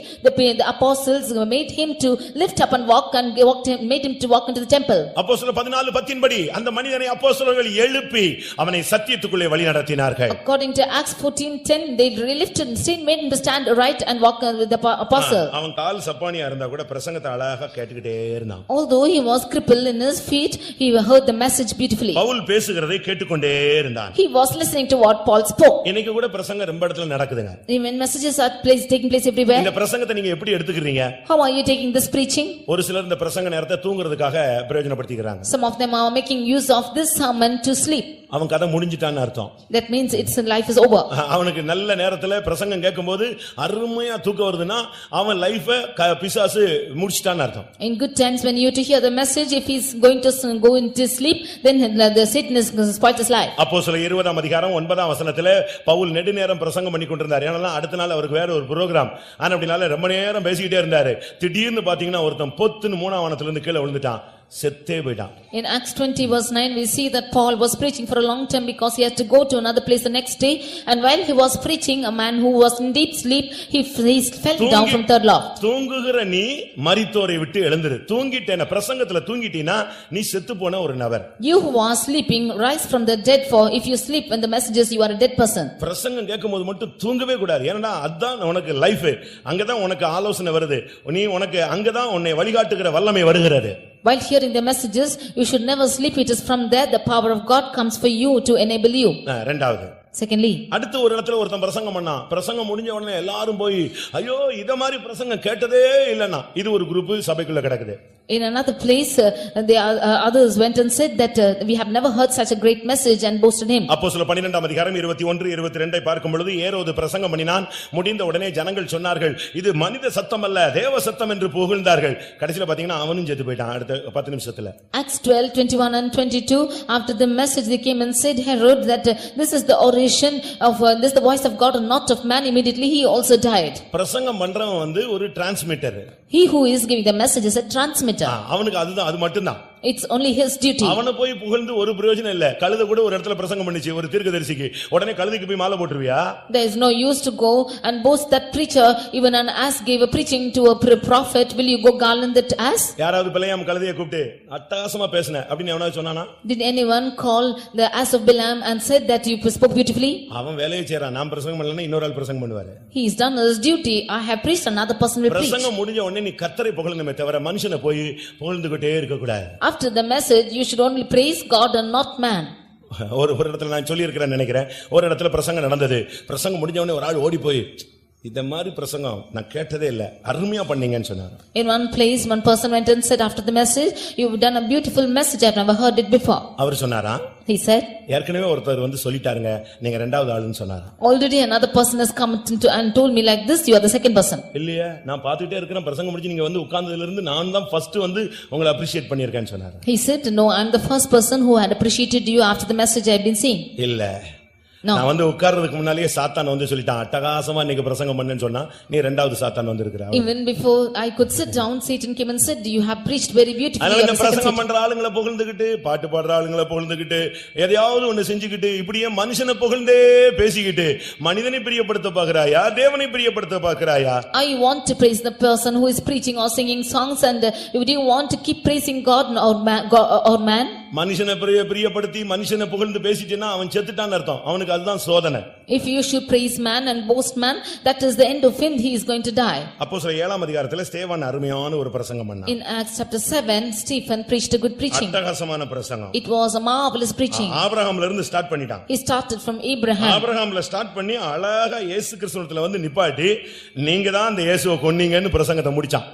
Starting from Abraham coming to Jesus, he stopped with the preaching and said that you killed Jesus. இப்பொழுது நீங்கள் அவருக்கு துரோகிகளும் அவரை கொலை செய்த பாதகருமா இருக்கிறீர்கள் என்று அப்போஸ்தலர் 7:52ல சொன்னா, 54ல பல்ல கடிச்சிட்டான் அவ்வளவு பேரும். In Acts 7:52 he said that ye are the ones who slew him and who are the ones who persecuted him. In the last he was dead. பிரசங்கத்துல சில நேரத்துல ஆபரேஷன் கூட நடக்கும். In sometimes there will be operation in the messages too. சில இடத்துல தடவி மருந்து போடுவோம். Sometimes we will anoint them with oil. சில இடத்துல உன்னை மெச்சிக்கொள்வோம். Sometimes we will சில இடங்கள்ல உங்களை உற்சாகப்படுத்துவோம். Sometimes we'll exhort you. அங்க எங்கயாவது புண்ணு இருந்து ரணம் வச்சு அது சீல் பிதுக்கப்படாம இருந்துச்சுன்னு சொன்னா ஆபரேஷன் ஸ்டார்ட் பண்ணுவோம். போதக சிக்ஷை ஸ்டார்ட் ஆகும். அதான் ஜீவ வழி. இல்லன்னு சொன்னா நீ புறையேறி போய் செப்டிக் ஆகி செத்து போவ. If there's wound which is sores with full of pus, then we will start the operation work and the correction from the word of God, or else you will die. ஆனா என்ன நடந்துச்சு? But what happened? ஸ்தேவான் பிரசங்கம் பண்ணி முடிச்சான், எல்லாரும் சேர்ந்து கல்லெறிஞ்சு அவனை கொன்னேட்டாங்க. After Stephen finished his preaching, they stoned him and he died. சத்தியத்தை சொன்னதினாலே நான் உங்களுக்கு சத்துருவானேனா? Because I told the truth, am I your enemy? இயேசு கேக்குறார், சத்தியத்தை சொன்னபடினால் நான் உங்களுக்கு சத்துருவானேனா? Jesus asked, because I told you the truth, am I your enemy? அதனால இதில இருந்து என்ன விளங்குறோம்னா, பிரசங்கத்தை கேட்கும்போது ஸ்தோத்திரம் ஸ்தோத்திரம் ஸ்தோத்திரம், கர்த்தர் எனக்கு தான் பேசுறார் ஆண்டவரே, நான் சரியாகணும் சுவாமி, இப்படியே சொல்லணும். இந்த ஆள் எனக்கு தான் பேசுற ஆண்டவரே, நான் இனிமே இந்த கூட்டத்துக்கு வர மாட்டேன்னு நீ சொல்லக்கூடாது. From this we should understand and say, praise the Lord God, you are speaking to me and I should sit right my life, not say that this man is speaking for me. நான் கேக்குறேன், பிரசங்கம் உனக்கு பண்ணாம நான் ரோட்ல யாருக்கு போய் பண்றது? I ask you one question, preaching is for not for you and whom else we are preaching? இங்க உட்கார்ந்து இருக்கிற உங்களுக்கு தான் நான் பிரசங்கம் பண்ண முடியும். எனக்கு தான் பண்ணாரு, அவர் கை நீட்டினதெல்லாம் நேரா ஏன்ட்ட தான் வந்துருச்சு. Only to நான் சொல்றேன், உனக்கு தான் நான் பண்றேன், வேற யாருக்கும் என்னால பண்ண தெரியாது.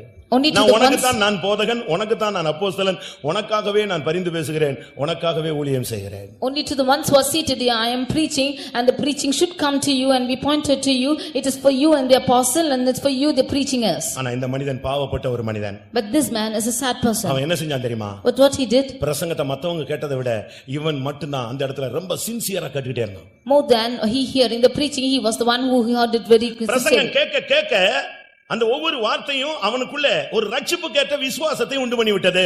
As he was hearing the message, those words create a salvation within him. உபதேசத்தை நீ கேட்கும் பொழுது ஒரு எழுத்தின் பிரகாரமான ஒரு வார்த்தையாக, ஒரு அலங்காரமான வார்த்தையாக, ஒரு நல்ல வார்த்தையாக நீ எடுத்துக்கொள்ள கூடாது.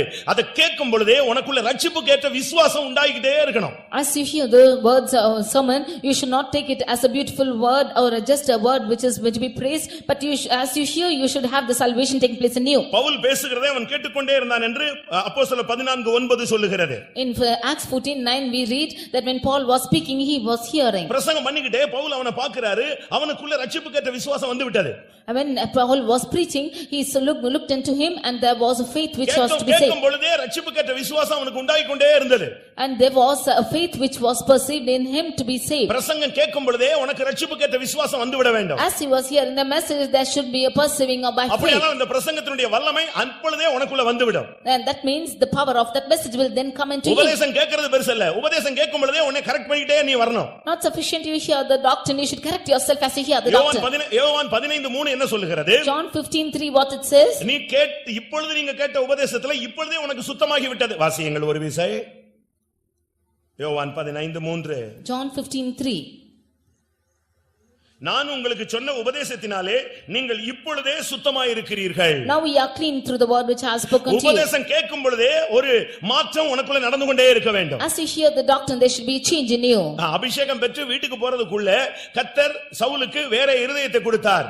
Before he was anointed and went back home, Saul was given another heart. அவன் வேற மனிதனாய் மாறி தான் வீட்டுக்கு போய் சேர்ந்தான். He became another person and went back home. அதுபோல பிரசங்கம் கேட்கும் பொழுதே உனக்கு விசுவாசம் உண்டாகணும், ரட்சிப்பு உண்டாகணும், சுத்திகரிப்பு உண்டாகணும், பரிசுத்தமாகுதல் உண்டாகணும், ஒரு மனம் திரும்புதல் உண்டாகணும், ஒரு ஒப்புரவாகுதலின் சிந்தை உனக்குள்ளே உண்டாக வேண்டும். As you hear the message itself, there should be a change in you, there should be repentance, a confession, there should be reconciliation, a holiness take place in you. சும்மா பிரசங்கத்தை கேட்டுட்டு நல்லா இருக்குன்னு சொல்றதுக்கு நீ என்ன விமர்சகராக நீ சபைக்கு நியமிக்கப்பட்டிருக்கிறாயா? You should not hear the message and be as the one who is orating saying that the message is good. தவறு. It's wrong. இன்றைக்கு பிரசங்கத்திலே உனக்குள்ள என்ன விசுவாசம் உண்டானது? Today in this message, what faith did happen to you? என்ன ஆசீர்வாதம் கிடைத்தது? What blessing you received? என்ன அபிஷேகம் கிடைத்தது? What anointing did you என்ன receive? மனம் திரும்புதல் உண்டானது? What repentance happened to you? எவ்வளவு உனக்குள்ள இருந்து சீல் பிதுக்கப்பட்டு வெளியே போனது? How much of the past was taken out of you? எவ்வளவு உன்னுடைய காயங்கள் கட்டப்பட்டது? How much of your sores were bound up? எவ்வளவு உன்னுடைய அடிக்காயங்கள் ஆற்றப்பட்டிருக்கிறது? How many of your wounds being cured? எவ்வளவு நீ ஆறுதல் பெற்றுக்கொண்டாய்? How much you've been consoled? அந்த மனிதனுடைய விசுவாசம் சாதாரண விசுவாசம் அல்ல, ரட்சிப்புக்கேற்ற விசுவாசம் வந்த உடனே பவுல் சொன்னார், நீ எழுந்து காலூன்றி நில்.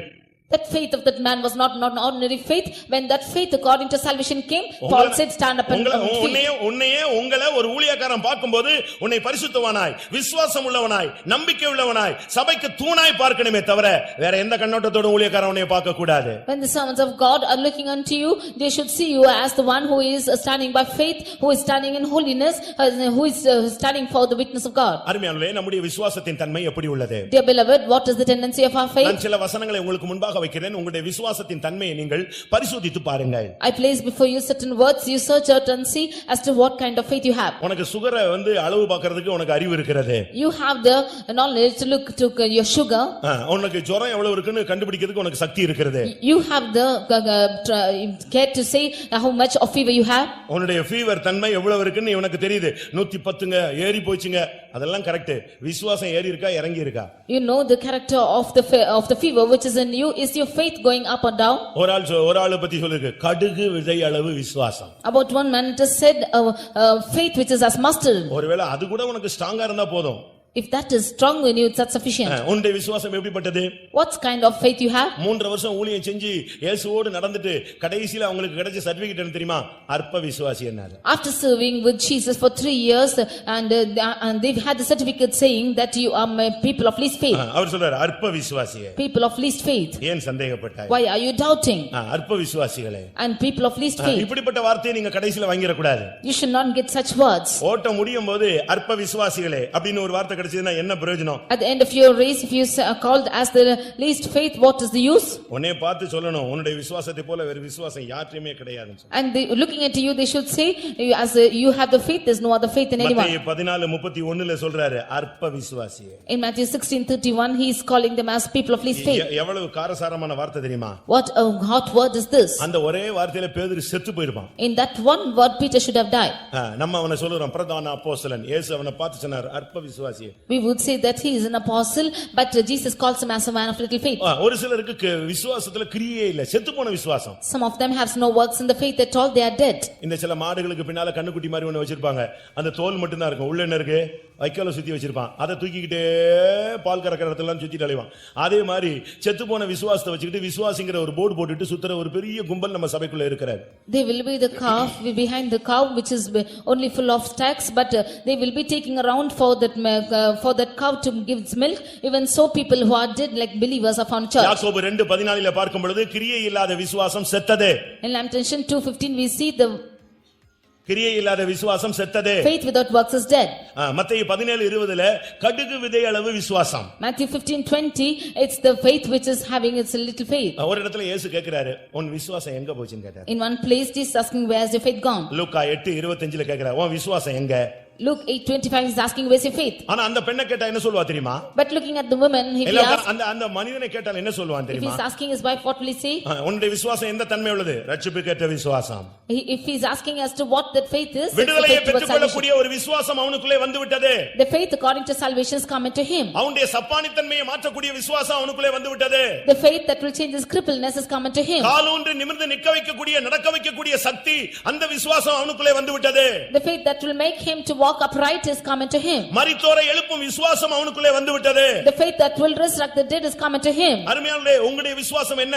Dear beloved, what's your faith? ஆண்டவர் விசுவாசம் இல்லாதவர்களை பார்த்து சொல்கிறார், விசுவாசம் இல்லாத மாறுபாடான சந்ததியே, எதுவரைக்கும் நான் உங்களோடு கூட இருப்பேன். Looking unto the ones without faith, the Lord says, unto the untoward generation who has no faith, how long will I be with you? உபதேசம் கேட்கிறாய், ஆனால் விசுவாசம் இல்லாமல் இந்த உபதேசம் செயல்படாதே. You will hear the doctrine, but without faith this will not operate. விசுவாசம் இல்லாமல் ஒருவன் தேவனுக்கு பிரியமாய் இருப்பது கூடாத காரியம். Without faith it is impossible to please God. உனக்குள்ள சரியான ஒரு விசுவாசம் ஊற்றாய் பாய்ந்து வர வேண்டிய ஒரு காலம் இதுதான். A right faith should come as a spring into you. உன்னுடைய தொழிலே தேவனை விசுவாசிப்பாயாக. In your business you believe on God. அதனால தான் வேதம் சொல்கிறது சகல விசுவாசம் சொல்லி. That is why the word of God says all faith. 1 கொரிந்தியர் 13:2ல பார்க்கும் பொழுது 1 Corinthians 13:2 அங்க சொல்லிருக்கு சகல விசுவாசத்திலும். it is said in all faith. அப்படினா விசுவாசத்துல பல ஸ்டெப்புகள் இருக்குது, பல அனுபவங்கள் இருக்கிறது. If it is so, there are many experiences and steps in faith. சும்மா விசுவாசிங்க சொல்றதுக்கு பேருக்கு விசுவாசம் அல்ல. Not to say an ordinary believer's faith. அது பிரியமானவர்களே, சரியான விதத்திலே உங்களுக்குள்ள விசுவாசம் இல்லாவிட்டால் இன்றைக்கு இந்த கூட்டம் முடியறதுக்குள்ளே உங்களால் ஒண்ணுமே செய்ய முடியாது. சரியான விசுவாசம் இந்த பிரசங்கத்தை கேட்கும் பொழுது தேவனுடைய வசனத்திலிருந்து உனக்கு நேராக வந்தால் இந்த கூட்டம் முடியறதுக்குள்ளே நீ நிமிர்ந்து நிற்பாய், உன் கால்களிலே ஜீவன் உண்டாகும். If there's no right faith in you, the word of God cannot operate within you. If you hearken with the right faith, then the close of the meeting there will be the voice of this word of God in you. மத்தேயு 15:28 பார்க்கும் பொழுது Matthew 15:28 அவர் சொல்றார், ஸ்ரீயே உன் விசுவாசம் பெரியது. he said, woman, thy faith is great. உன்னுடைய விசுவாசத்தை இன்னைக்கு பார்த்து கர்த்தர் என்ன சொல்வாரு? Looking at your faith, what will the Lord say? உன்னுடைய விசுவாசம் பெரியது என்று கர்த்தர் சொல்வாரா? Will the Lord say, great is thy faith? உன்னுடைய விசுவாசத்தின் தன்மை எப்படி இருக்கிறது? What is the tendency of your faith in you? வேதம் சொல்கிறது, ஸ்ரீயே உன் விசுவாசம் பெரியது. Word of God says, oh woman, great is thy faith. ஆனபடியால் நீ விரும்புகிறபடி உனக்கு ஆக கடவது. Therefore it shall be done according to your நீ desire. எப்படி விசுவாசிக்கிறியோ அது அப்படியே உனக்கு சக்சஸ் ஆகும். As you are believing, it will be success in you. நீ எதை முடியலையோ அது முடியும், நீ விசுவாசித்தா அது உனக்கு முடியும். If it's possible, impossible, if you believe it's possible, it will happen. தேவனால் எல்லாம் கூடும். By God all is possible. இரண்டாவது அதே ஸ்தானத்துல விசுவாசிக்கிறவனுக்கு எல்லாம் கூடும். At the same time, he who believes it's possible. நீ சரியா விசுவாசிச்சேனா தேவன் என்ன செய்ய முடியுமோ அது உன் வாழ்விலே அவரே செய்ய ஆரம்பிப்பார். If you believe rightly what the Lord wants to do through you, he will do it. ஸ்திரீயே உன் விசுவாசம் பெரியது. Woman, great is thy faith. இத்தனை வருஷம் இந்த மார்க்கத்துல பைபிளை தூக்கிட்டு வந்துட்டு இருக்கிறோமே, நம்முடைய விசுவாசத்தை குறித்து தேவனிடத்திலிருந்து வருகிற பதில் என்ன?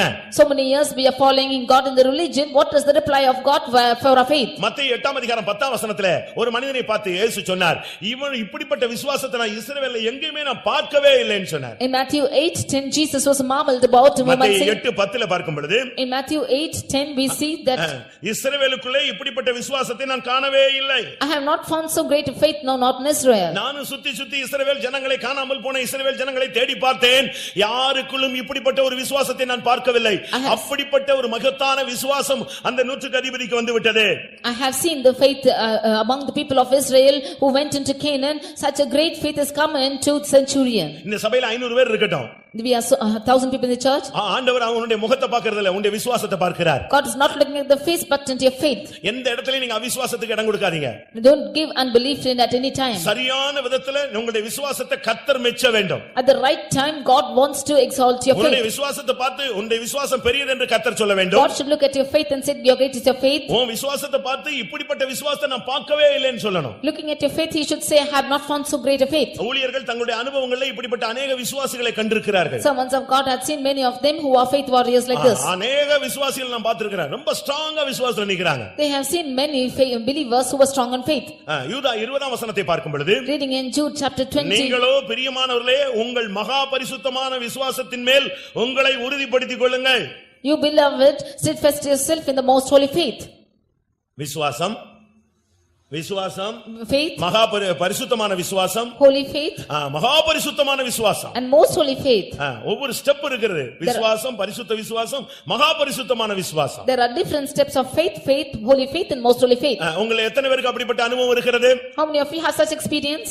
யூதா சொல்றாரு, மகா பரிசுத்தமான விசுவாசத்தின் மேல் உங்களை உறுதிப்படுத்திக் கொள்ளுங்கள். Jude says that you confirm yourself in the most holy faith. நன்றாக புரிந்து கொள்ளுங்கள், உங்கள் கையிலே கர்த்தர் ஒரு விசுவாசத்தை ஒப்பு கொடுத்திருக்கிறார். You understand well the Lord has given into your hands of faith. அந்த விசுவாசம் இல்லாமல் நீங்க பரலோகத்துக்கு போக முடியாது. Without this faith you cannot go to heaven. உன் கையில ஒப்பு கொடுக்கப்பட்ட விசுவாசத்தை நீ என்ன செய்தான்னு கேட்பாரு. He will ask us to what you have done to the faith given to you உன் hands. கையில பணத்தை கொடுத்ததுக்கு ஒரு கணக்கு கேட்கிறாரு. He is asking an account for the money he is ஆஸ்தி given. ஐஸ்வரியம் கொடுத்ததுக்கு ஒரு கணக்கு கேட்கிறாரு. He is asking account for the riches and wealth. அப்படியானால் If it is so, உன் கையில கொடுத்த விசுவாசத்தை நீ என்ன பண்ணன்னு கேட்பாரு. he will ask us to what you have done with the faith in your யூதா hands. 3ஆம் வசனத்திலே பார்க்கும் பொழுது Jude verse 3, பரிசுத்தவான்களுக்கு ஒரு விசை ஒப்புவிக்கப்பட்ட விசுவாசம்.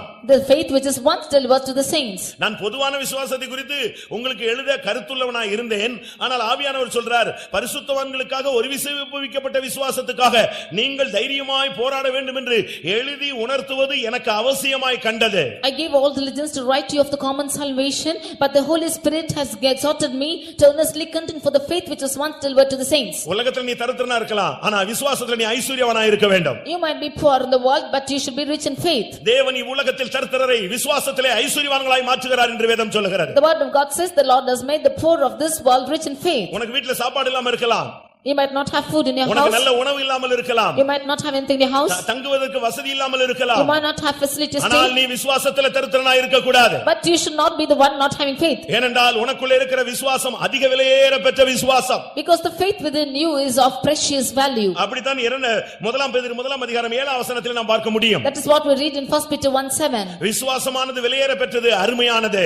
Dear beloved, faith is most precious. அடுத்து பரிசுத்தவான்களின் விசுவாசம் ஒரு விசுவாசம் இருக்கு. Nextly, there is a faith of the saints. வெளிப்படுத்தல் 13ஆம் அதிகாரம் 10ஆம் வசனத்தை பார்க்கும் பொழுது Revelation chapter 13 verse 10. பரிசுத்தவான்களின் விசுவாசம். The faith of the saints. நீ உன்னுடைய ஜீவியத்திலே பரிசுத்தத்தையும் விசுவாசத்தையும் இரண்டு கண்ணு போல பாதுகாத்துக் கொண்டே வர வேண்டும். You should preserve this faith and holiness as two eyes. விசுவாசம் இல்லாமல் தேவனுக்கு பிரியமாய் இருப்பது கூடாத காரியம். பரிசுத்தம் இல்லாமல் ஒருவனும் தேவனை தரிசிப்பது இல்லை. Without faith it is impossible to please God. Without holiness no man shall see God. இந்த ரெண்டு கண்கள், Both are two eyes. பரிசுத்தமும் விசுவாசமும். Faith and holiness. இந்த ரெண்டு கண்ணை வைத்து நீ தேவனை நீ பார்க்க வேண்டும். With these two things you should see a God. உன்னுடைய விசுவாசம் எப்படி இருக்கிறது? How is your faith? உன்னுடைய விசுவாசம் சிக்காய் போயிடுச்சா? Is your faith become sick? விசுவாசத்துல பலவீனமா போயிட்டீங்களா? Are you weak in faith? ஒரு காலத்துல நாங்க விசுவாசத்துல அப்படி செஞ்சோம் இப்படி செஞ்சோம்னு சொல்லுவாங்க.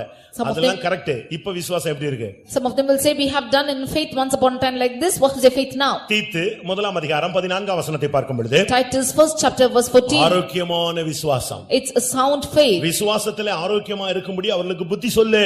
You exhort the others that they may be strong in faith. விசுவாசத்திலே சிக்கா போயிராம, He should not be lost in faith. விசுவாசத்திலே சிக்காயிர வியாதியாய் போயிடக் கூடாது. You should not become sick in faith. விசுவாசத்திலே நீ ஆரோக்கியமாய் சுகதேகியாக காணப்பட வேண்டும். You should become sound health in faith. சில விசுவாசிகள் எல்லாம் விசுவாசத்துக்காக எப்படி ஜீவனை கொடுக்கறாங்க தெரியுமா? Some believers give their life to that extent in faith. அப்படியே பானபலியாக விசுவாசம் என்னும் பலியின் மேல அப்படியே வார்க்கப்படுறாங்க. They pour out as a drink offering upon faith.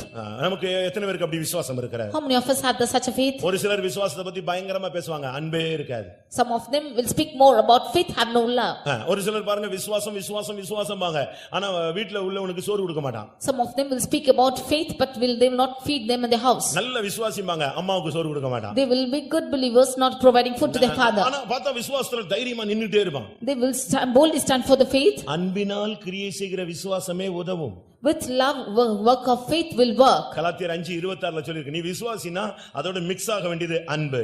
Galatians 5:26 we see you are a believer, but you should mix love with it. அன்பினால் கிரியை செய்கிற விசுவாசமே உதவும். The faith working with the love will help you. நமக்குள்ள இருக்கிற விசுவாசம் எப்படிப்பட்ட விசுவாசம் தெரியுமா? What a kind of faith was in him? தேவகுமாரனை பற்றும் விசுவாசம். It's the faith after the Son of God. தேவகுமாரனை பற்றிக்கொள்ளக்கூடிய விசுவாசம் நமக்கு இருக்க வேண்டும். It is a faith clinging onto the Son of God should be firm. உங்களுடைய விசுவாசம் எப்படி இருக்கிறது? Dear beloved, how is your faith? ஒரு கடைசி காலம். This is the last time. இந்த காலத்துல விசுவாச துரோகம் முந்தி நேரிடும் என்று சொல்லி இருக்கிறார். And we see that the things opposing the faith will happen. தயவு செய்து யாரும் விசுவாசத்துக்கு துரோகிகளாக மாறவே கூடாது. Do not become treacherous to this faith. விசுவாச துரோகம் எங்கயாவது நடக்கட்டும். Let treacherous happen ஆனா anywhere else. நமக்குள்ள நடக்க கூடாது, நம்முடைய குடும்பத்துக்குள்ள நடக்க கூடாது. But this should not happen within us and our family. இந்த சபைக்கே உண்ட வீட்டுக்கே நீ ரெண்டகம் பண்ண கூடாது. You should not do anything controversy to this இந்த church சபையில itself. நீ விசுவாசியா இருந்து நீ துரோகியாக மாற கூடாது. You being a believer be not treacherous enter us to this church. விசுவாசம் என்பது ஒரு கப்பல். Faith is like a ship. விசுவாச வாழ்க்கை என்பது ஒரு கப்பல் யாத்திரை, நடுக்கடல் யாத்திரை. Life of faith is a journey of ship in the உங்களுடைய mid-sea. விசுவாச கப்பலை நீங்க சேதப்படுத்த விடக்கூடாது. You should not allow the ship to be விசுவாசம் ஒரு கேடகம். Faith is like a shield. shield. ஒரு மனிதனுக்கு அது ஒரு கேடகம். அதுதான் உன்னை பாதுகாக்கக்கூடிய ஒரு சக்தி. It is the shield which is preventing a man. யுத்தம் வரும் பொழுது இந்த விசுவாசத்தை நீ தூக்கிட்டேனா எந்த ஆயுதமும் உன் மேல வந்து தாக்க முடியாது. When war comes, if you take up this shield, no other weapon can come against you. எத்தனை பேர் விசுவாசம் உங்களுக்குள்ளே உண்டாகிறது? How many of you have faith in you? அவனுக்கு நடக்க முடியாது. He cannot walk. ஒண்ணுமே செய்ய முடியாது. He could not do anything. ஆனா விசுவாசம் பெருகிட்டே வந்துச்சு. But faith kept increasing in him. அவனுக்கு நம்பிக்கை வந்துருச்சு, இன்னைக்கு நம்ம நடக்க போறோம். He had a hope in him that he will walk today. இந்த பிரசங்கம் கேட்கும் பொழுது உனக்குள்ள உங்களில் எத்தனை பேருக்கு விசுவாசம் உண்டாகிறது? இனிமேல் சில காரியங்களை, நடக்காத காரியங்களை நடக்க போகிறதுன்னு சொல்லி விசுவாசிக்கிறவர்கள் கரங்களை உயர்த்தி அல்லேலூயா சொல்லுங்கள். இந்த பிரசங்கம் உனக்குள்ளே ஒரு ரட்சிப்புக்கேற்ற ஒரு விசுவாசத்தை உண்டு பண்ணாவிட்டால் என்னுடைய பிரசங்கம் விருதா. If this message is not going to create faith according to your salvation, our message is in vain. ஒருவேளை விசுவாசம் இல்லைன்னா கர்த்தர்ட்ட கேளு. You ask God for the faith in you. விசுவாசத்தை கேளு. You ask for faith. இல்ல விசுவாசத்தை வர்த்திக்க பண்ணுன்னு கேளு. Or ask God to increase your faith. அவர் தன்னுடைய விசுவாசத்தை கொஞ்சம் உனக்குள்ள வைப்பார். He will impart his faith in you. ஒரு தகப்பன் கேக்குறான், ஆண்டவரே என்னுடைய விசுவாசத்தை கொஞ்சம் டெவலப் பண்ணுங்க, வர்த்திக்க பண்ணுங்கன்னு அழ ஆரம்பிச்சிட்டான். One man asked God to increase his faith and began to cry. இந்த கூட்டம் முடியறதுக்குள்ள விசுவாசத்தை வர்த்திக்க பண்ண வேண்டும் என்று நீ அழு. உன்னுடைய விசுவாசத்தை வர்த்திக்க பண்ணுவார். உன் சந்ததி செழிக்கும். You cry out to God to increase your faith and the Lord will increase your faith and your generation will serve God. உங்களுடைய விசுவாசத்தை பார்த்து தான் கர்த்தர் கிரியை செய்ய முடியும். Looking at your faith only God can work. ஜெபம் பண்ணி முடிச்ச உடனே எப்படி இருக்கு? அப்படிதான் இருக்கு. After prayer, if you ask how are you, you're just like that you say. இவனுக்காக 3 மணி நேரம் ஜெபிச்ச பிறகு இவன் சொல்ற ரிசல்ட் அப்படிதான் இருக்கு. இவனுக்கு 3 மணி நேரம் ஜெபிக்காம இருந்தா கூட அவன் அப்படிதான் இருப்பான். The result after praying for 3 hours, if he is saying it's like that, even without praying he will be like that. ஜெபம் ஸ்டார்ட் பண்ண உடனே விசுவாசம் ரைஸ் ஆகணும். When the prayer is starting, the faith should increase. 7 மணி நேரம் generator ஓடி current இங்க supply வரலனா என்ன பிரயோஜனம்? If generator is running for 7 hours and current is not coming here, what's the use? Diesel தான் வேஸ்ட். Diesel is waste. அதுபோல like this. உனக்குள்ள நாங்கெல்லாம் ஜெபித்து எல்லாரும் அக்னியா நிரம்பும்போது நீ சும்மா உட்கார்ந்திருந்தேனா உனக்குள்ள ஜீவன் வராவிட்டா, விசுவாசம் இல்லாவிட்டா ஒரு பிரயோஜனம் கிடையாது. We are praying and become fire in the spirit, and if there's no faith in you, there's no use of you. கர்த்தருடைய பரிசுத்த நாமத்துக்கு மகிமை உண்டாவதாக. Glory be to the holy name of the Lord. பவுலுடைய கண்கள் அந்த சப்பானிக்குள்ள விசுவாசம் வந்ததை கண்டுபிடித்தது. Paul's eyes saw the faith inside that cripple. அந்த விசுவாசம் அவனுக்குள்ள வந்ததுன்னு கண்ட உடனே பிரசங்கத்தை க்ளோஸ் பண்ணிட்டார். When he found the faith coming into him, he closed his message. உடனே அவனை பார்த்து சொன்னார், நீ எழுந்து காலூன்றி நில். Immediately he said, stand upright on thy feet. காலூன்றி நிமிர்ந்து நில். Stand upright on thy feet. பாருங்க, இவனுக்கு முதுகெலும்பு நல்லா இருந்துச்சு, கால் தான் சரியில்லை. இப்ப சொல்றாரு கால் ஊன்றி நிமிர்ந்து நில் என்று கர்த்தருடைய வார்த்தை வருகிறது. He has his backbone but could not walk, therefore he said, stand upright on thy feet. உடனே அவன் குதித்து எழுந்து நடந்தான். Immediately he leaped and jumped and walked. அந்த வார்த்தையில உள்ள வல்லமை, அந்த விசுவாசம் ஏற்கனவே அங்க வேலை செஞ்சுக்கிட்டே இருக்கு. The faith was already operating there. அந்த விசுவாசம் அவனுக்குள்ள எலும்புகளுக்குள்ள மாற்றத்தை உண்டு பண்ணிக்கிட்டே இருக்கு. The faith was making changes in the bones. அந்த கால்ல மசில்ஸ் எல்லாம் கிடையாது, விசுவாசம் மசில்ஸ் உண்டு பண்ணுது. There was no muscles in that legs, but faith was creating it. இப்ப எலும்புகளுக்குள்ள ஒரு மாற்றத்தை உண்டு பண்ணுது. Now it's creating a change in that bones. இதயத்துல ஒரு மாற்றம் உண்டாகிறது. In the heart there is a change. உச்சந்தலையில இருந்து மூளையில இருந்து இந்த காலுக்கு இப்ப கமாண்ட் உண்டாக போகிறது. From head, from his brains there is a command to his feet. அசைக்க, நிக்க, நடக்க இப்பொழுது கட்டளை மேல இருந்து பறக்க போகிறது. To shake, to stand, to walk, there will be a command from his brains. சரியான நேரத்துல ஊழியக்காரன் அந்த வார்த்தை யூஸ் பண்ணா, நீ எழுந்து காலூன்றி நிமிர்ந்து நில். At the right time the servant of God said, stand upright on thy feet. அந்த வார்த்தை வந்த உடனே எல்லா கட்டு அறுந்து போய் எழும்பி நின்னுட்டான். When this word came to him, all the bonds were broken and he stood அருமையான upright. தேவனுடைய பிள்ளையே, உன்னை நிமிர்ந்து நிற்க வைக்கும்படியாகவே இந்த கூட்டங்கள் வாயிலாக கர்த்தர் உன்னோடு இடைபடுகிறார். Beloved child of God, through these meetings the Lord wants to make you stand upright. அவனை பார்த்து சொன்னார், சப்பானியை பார்த்து நீ காலூன்றி நிமிர்ந்து நில். Looking unto the cripple he said, you stand upright on thy feet. அவன் எழுந்து நின்றான், வாழ்க்கையின் போக்கு மாறிவிட்டது. He stood upright and the style of his life changed. அடுத்த நாள் பார்த்தா அவன் அங்க இல்லவே இல்ல. Next day he was not found there at all. அப்படியே அங்க பிரசங்கம் கேட்க வந்தா அவன் நடந்து வந்தான். And he came walking to hear the message. எல்லாரும் அவனை பார்த்து ஆச்சரியப்பட்டார்கள், தேவனை துதித்தார்கள். All of them looking at him magnified God. அவன் மேல இந்த நிந்தை புரட்டப்பட்டு போய்விட்டது. The curse upon him was cast away. சரியான விசுவாசம் வந்தா உன் குடும்பத்துக்கு மேல இருக்கிற கெட்ட பேர்லாம் போயிடும். உனக்கு தேவன் நன்மைகளை அளவில்லாமல் தருவார். If there is the right faith in you, the wrong accusations upon your family will go and the Lord will do his work in you. காலூன்றி நிமிர்ந்து நின்ற பொழுது கர்த்தர் பெரிய தன்னுடைய நாமத்தை உயர்த்த ஆரம்பித்தார். When he stood upright on his feet, then the make great name of the Lord was நீங்கள் எந்த magnified. நிலவரத்தில் வந்திருந்தாலும் சரி, You might have come in any situation. ஆவிக்குரியவர்கள் கூட சில நேரங்களில் விழுந்து போய் விடுகிறார்கள். Even spiritual people are falling sometimes. சிலர் அநேகர் துவண்டு போய் விடுகிறார்கள். Many of them are becoming weary. வியாதி வரும்போது, When sickness comes, பலவீனம் வரும்பொழுது, when weakness comes, அவங்களால காலூன்றி நிமிர்ந்து நிற்க முடியல. they are not able to stand upright. சரீர பலவீனம், ஆவிக்குரிய பலவீனம். The weakness in their body and the spiritual இந்த weakness. சப்பானியை அந்த ரட்சிப்புக்கேற்ற விசுவாசத்தின்படி ஊழியன் அந்த வார்த்தையை உபயோகித்த பொழுது அவன் காலூன்றி நிமிர்ந்து நின்றான். கர்த்தர் அவன் வாழ்வை மாற்றினார். This cripple, according to the faith in him, he commanded his word to stand upright, and the Lord changed his weakness.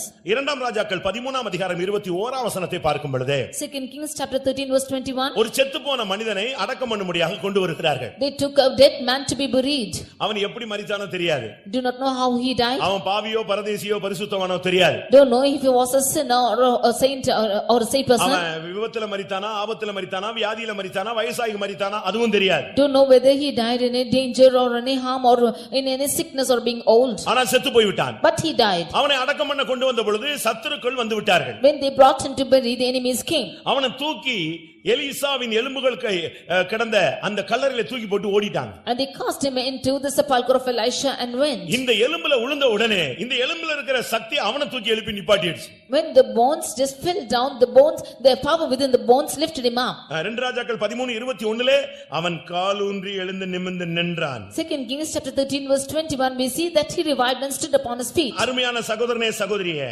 Dear beloved sister, உன்னுடைய ஆன்மீக வாழ்க்கையிலே எந்த ரீதியிலே தோல்வியோ பலவீனமோ விழுகையோ மரணமோ சந்தித்திருக்கலாம். in your spiritual life there might be any weakness or failures or defeat in you. நீ அதையே பேசிக்கொண்டு நாட்களை போக்க வேண்டாம். You did not speak about it and cast to be the days. நீ இன்னைக்கு இந்த உபதேசத்துக்கு படி வாழணும்னு சொல்லிட்டு இந்த எலும்புல இந்த உபதேசத்தின் பாதையில வந்து விழுந்துரு. கர்த்தர் உன்னை தூக்கி எடுத்து நிறுத்திடுவார். You today come and fall in the doctrine which is you hearing that he might lift you up and make you stand upright. எலிசாவின் எலும்புகளிலே அவன் போய் விழுந்தான். He went and fell in the bones of Elisha. அந்த மனுஷன் உயிரடைந்து தன் கால்களை ஊன்றி எழுந்திருந்தான். He revived and stood upon his feet. ஆண்டவரே என்னால முடியலன்னு சொல்லி சரணாகதியா வந்து விழுந்துரு. You go and fall at the feet of Jesus saying that it's not possible with you. சங்கம் கேட்கும்போது நல்லா இருக்கு சுவாமி. Good to hear the message, Lord. ஆனா அதன்படி ஜீவிக்கிறது ரொம்ப டஃப்பா இருக்கு. But very tough to live such a life. கேட்கும்போது இன்ட்ரஸ்டா இருக்கு. Good, interesting to hear it. அங்க போனா பயமா இருக்கு. But when I go back it's fearful. உன்னால முடியல. It's not possible. அது உண்மை. It's true. உன்னுடைய வாழ்க்கையில பல கிருபைகள் இல்லாதபடினால், விசுவாசத்தில் நீ முயற்சி எடுக்காதபடினால், பயிற்சி எடுக்காதபடினால் உன்னால முடியல. ஆண்டவருக்கு அது தெரியும். Because you don't have the grace within you and have not been operating your faith, the Lord knows that it's not possible with you. ஆனா இந்த சபையை விட்டு நான் போக மாட்டேன், உபதேசத்தை விட்டு போக மாட்டேன், இந்த சத்தியத்தை விட்டு போக மாட்டேன், இந்த உபதேசத்திலேயே நான் விழுந்து கிடப்பேன்னு இந்த உபதேசத்துல விழுந்து கிட. கர்த்தர் உன்னை காலூன்றி எழுந்து தூக்கி வைப்பார். But I will not leave the church nor the doctrine, saying so you'll be falling in this doctrine itself, the Lord will make you to stand upright. எசேக்கியேல் 2ஆம் அதிகாரத்தை பார்க்கும் பொழுது, Reading in Ezekiel chapter 2, அங்கே அவன் காலூன்றி எழுந்து நிமிர்ந்து நின்றான். and there was a man who was standing upright. நீ காலூன்றி எழுந்து நிமிர்ந்து நின்னாதான் கர்த்தர் உன்கிட்ட பேச முடியும். Only if you should stand upright, the Lord can speak to you. ஒரு சிலர் சொல்றாங்க கர்த்தர் என்கிட்ட பேசவே மாட்டேங்கிறாரு. Some of them say the Lord is not speaking to me. 2ஆம் அதிகாரம் எசேக்கியேல் 2:1. Ezekiel chapter 2 verse 1. அவர் என்னை நோக்கி, மனுபுத்திரனே, உன் காலூன்றி நில், உன்னுடனே பேசுவேன் என்றார். நீ காலூன்றி எழுந்து நில்லு. கர்த்தர் இன்னைக்கு இந்த கூட்டத்துல உன்னோடு பேசுவார். You stand upon thy feet and the Lord will speak to you in this meeting. உனக்கு தேவையான வார்த்தை அவரிடத்திலிருந்து வரும். The words needed for you will come from him. 2ஆம் வசனத்துல பார்க்கும் பொழுது, In the verse 2, அவன் முடியல. he could not stand. ஆவி எனக்குள் வந்து என்னை காலூன்றி நிற்கும்படி செய்தது. The Spirit entered into him and set him upon his feet. உனக்கு முடியல, உனக்கு பலவீனங்கள் இருக்கு, உனக்குள்ள தோல்விகள் இருக்குன்னா நீ ஆண்டவர்ட்ட சொல்லு. அவருடைய ஆவி அபிஷேகம் உன்னை காலூன்றி தூக்கி எடுத்து நிறுத்தும். If it is not possible with you, if you have weakness or failures, you tell to the Lord, the Spirit of God will set you right. அருமையான தீர்க்கதரிசிகளே, கர்த்தருடைய வார்த்தை உள்ளவர்களே, நீங்கள் மறுபடியுமாக கர்த்தருக்காக எழுந்து நில்லுங்கள். மறுபடியும் கர்த்தர் உங்கள் மூலமா இந்த தேசத்தோடு, சபையோடு, உன்னோடு பேசட்டும். Beloved prophets who have the word of God, who can stand upright on your feet, let the Lord speak this word through you to this nation and this land. நீ விழுந்து கிடக்கும் வரை தேவன் உன்னோடு பேச முடியாது. When you are fallen down, the Lord cannot speak நீ to you. தடுமாறிக் கொண்டிருக்கும் பொழுது தேவன் உன்னோடு பேச முடியாது. As long as you are crippled, the Lord cannot speak to you. இன்றைக்கு நீ கால் ஊன்றி எழுந்து நில். தேவன் உன்னோடு பேசட்டும். Today you stand upon thy feet and the Lord shall speak to you. தானியேல் 10ஆம் அதிகாரத்தை நாம் பார்க்கும் பொழுது, Daniel chapter 10, தேவனுக்கு பிரியமான ஒரு மனிதன், there was a man who was a beloved of the Lord. பிரதிஷ்டை உள்ள ஒரு மனிதன். He was consecrated. ஆண்டவரை நேசிக்கிற ஒரு மனிதன். He is the man who loved God. மாம்சமாய் இருக்கிறவர்களோடு வாசம் பண்ணாத ஒரு மனிதன். He is the man who did not live with the gods of வெளிச்சத்தின் ஆவி உள்ள மனிதன். He was having the spirit of light. மறைபொருளை வெளிப்படுத்தக்கூடிய மனிதன். He was the one able to reveal secrets. இப்படி அவனை பத்தி சொல்லிக்கிட்டே போலாம். Can say so on like this. எல்லாம் சொன்னாலும் Even though we say all this, அவனுடைய வாழ்க்கையில சில சூழ்நிலைகள் மாறி வந்தது. அவன் ரொம்ப பலவீனப்பட்டு போய்விட்டான். the word of God came contrary in certain situations. He became very weak. அவன் ரொம்ப சோர்ந்து போய்விட்டான். And he became faint. தானியேல் 10 அதிகாரம் 11 வசனத்தை பார்க்கும் பொழுது Daniel chapter 10 verse 11. கர்த்தர் அவன்கிட்ட பேசினார், நீ காலூன்றி நில், நான் உன்னோடு பேச வேண்டும். The Lord said, I want to speak to you, stand upright. அவனால ஒண்ணுமே எழும்பி நிக்க முடியல. But he could not stand. அவனை தூக்கி எடுத்து நிப்பாட்டினா எப்படியாவது எழும்பணும்னு எழும்பி நின்றான், நடுக்கத்தோடு எழுந்து நின்றான். When they lifted him up, he was somehow stood trembling. திரும்ப அவனால நிக்க முடியல. But he could not stand. 15ஆம் வசனத்துல Verse 15. அவன் தலை கவிழ்ந்து தரையை நோக்கி பேச்சற்று போனான். He set his face towards the ground and became dumb. எப்படி தலை குனிஞ்சிட்டான் பாத்தீங்களா?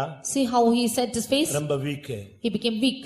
பலவீனங்கள், Many weakness மன போராட்டங்கள், and troubles in his mind. சில தரிசனத்தினுடைய வெளிப்பாடு அவனுக்கு கிடைக்கவில்லை. He did not get the revelation of visions. இது என்ன நடக்க போகுது? What will happen? எப்படி ஆகும்? What will happen? முடிவு என்ன? What's the end? பயங்கர கலக்கம்.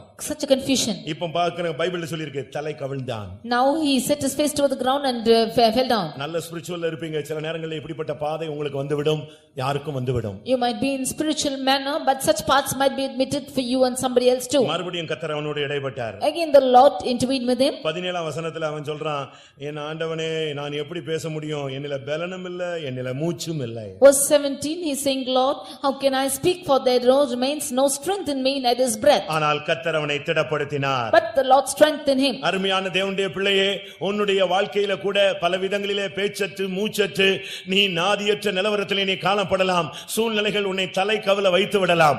ஆனால் கர்த்தர் உன்னை காலூன்றி நிற்க வைத்து மறுபடியும் உன்னோடு பேச போகிறார். Beloved child of God, you also in the midst of situations may having no strength and breath failing in you, you might be standing, but the Lord will again strengthen you and he will regain you. அவனுடைய ஜெபம் கேட்கப்பட்டது. Again his prayer was heard. அவனுடைய ஜெபத்தை கர்த்தர் கேட்க ஆரம்பித்தார். The Lord began to hear his prayer. ரகசியங்கள் அவனுக்கு வெளிப்படுத்தப்பட்டது. Mysteries were revealed to him. கர்த்தர் அவனோடு இடைப்பட்டார். The Lord started intervening with him. கர்த்தருடைய பரிசுத்த நாமத்துக்கு மகிமை உண்டாவதாக. Glory be to the holy name of the Lord. இது காலூன்றி நிமிர்ந்து நிற்க வேண்டிய ஒரு நேரம். This is the time when you should stand your faith and stand upright. கேட்கப்படக்கூடிய ஒரு காலம். This is the time when your prayer is heard. இனிமேல் உன்னுடைய ஜெபத்துக்கு தடை வராது. Hereafter no hindrance will be there for your prayer. எத்தனையோ வருடங்களாக இருந்த தடையை கர்த்தர் இன்றைக்கு உடைத்து நொறுக்குகிறார். The Lord is breaking away the hindrance which was hindering you all these நீ days. காலூன்றி நிமிர்ந்து நில்.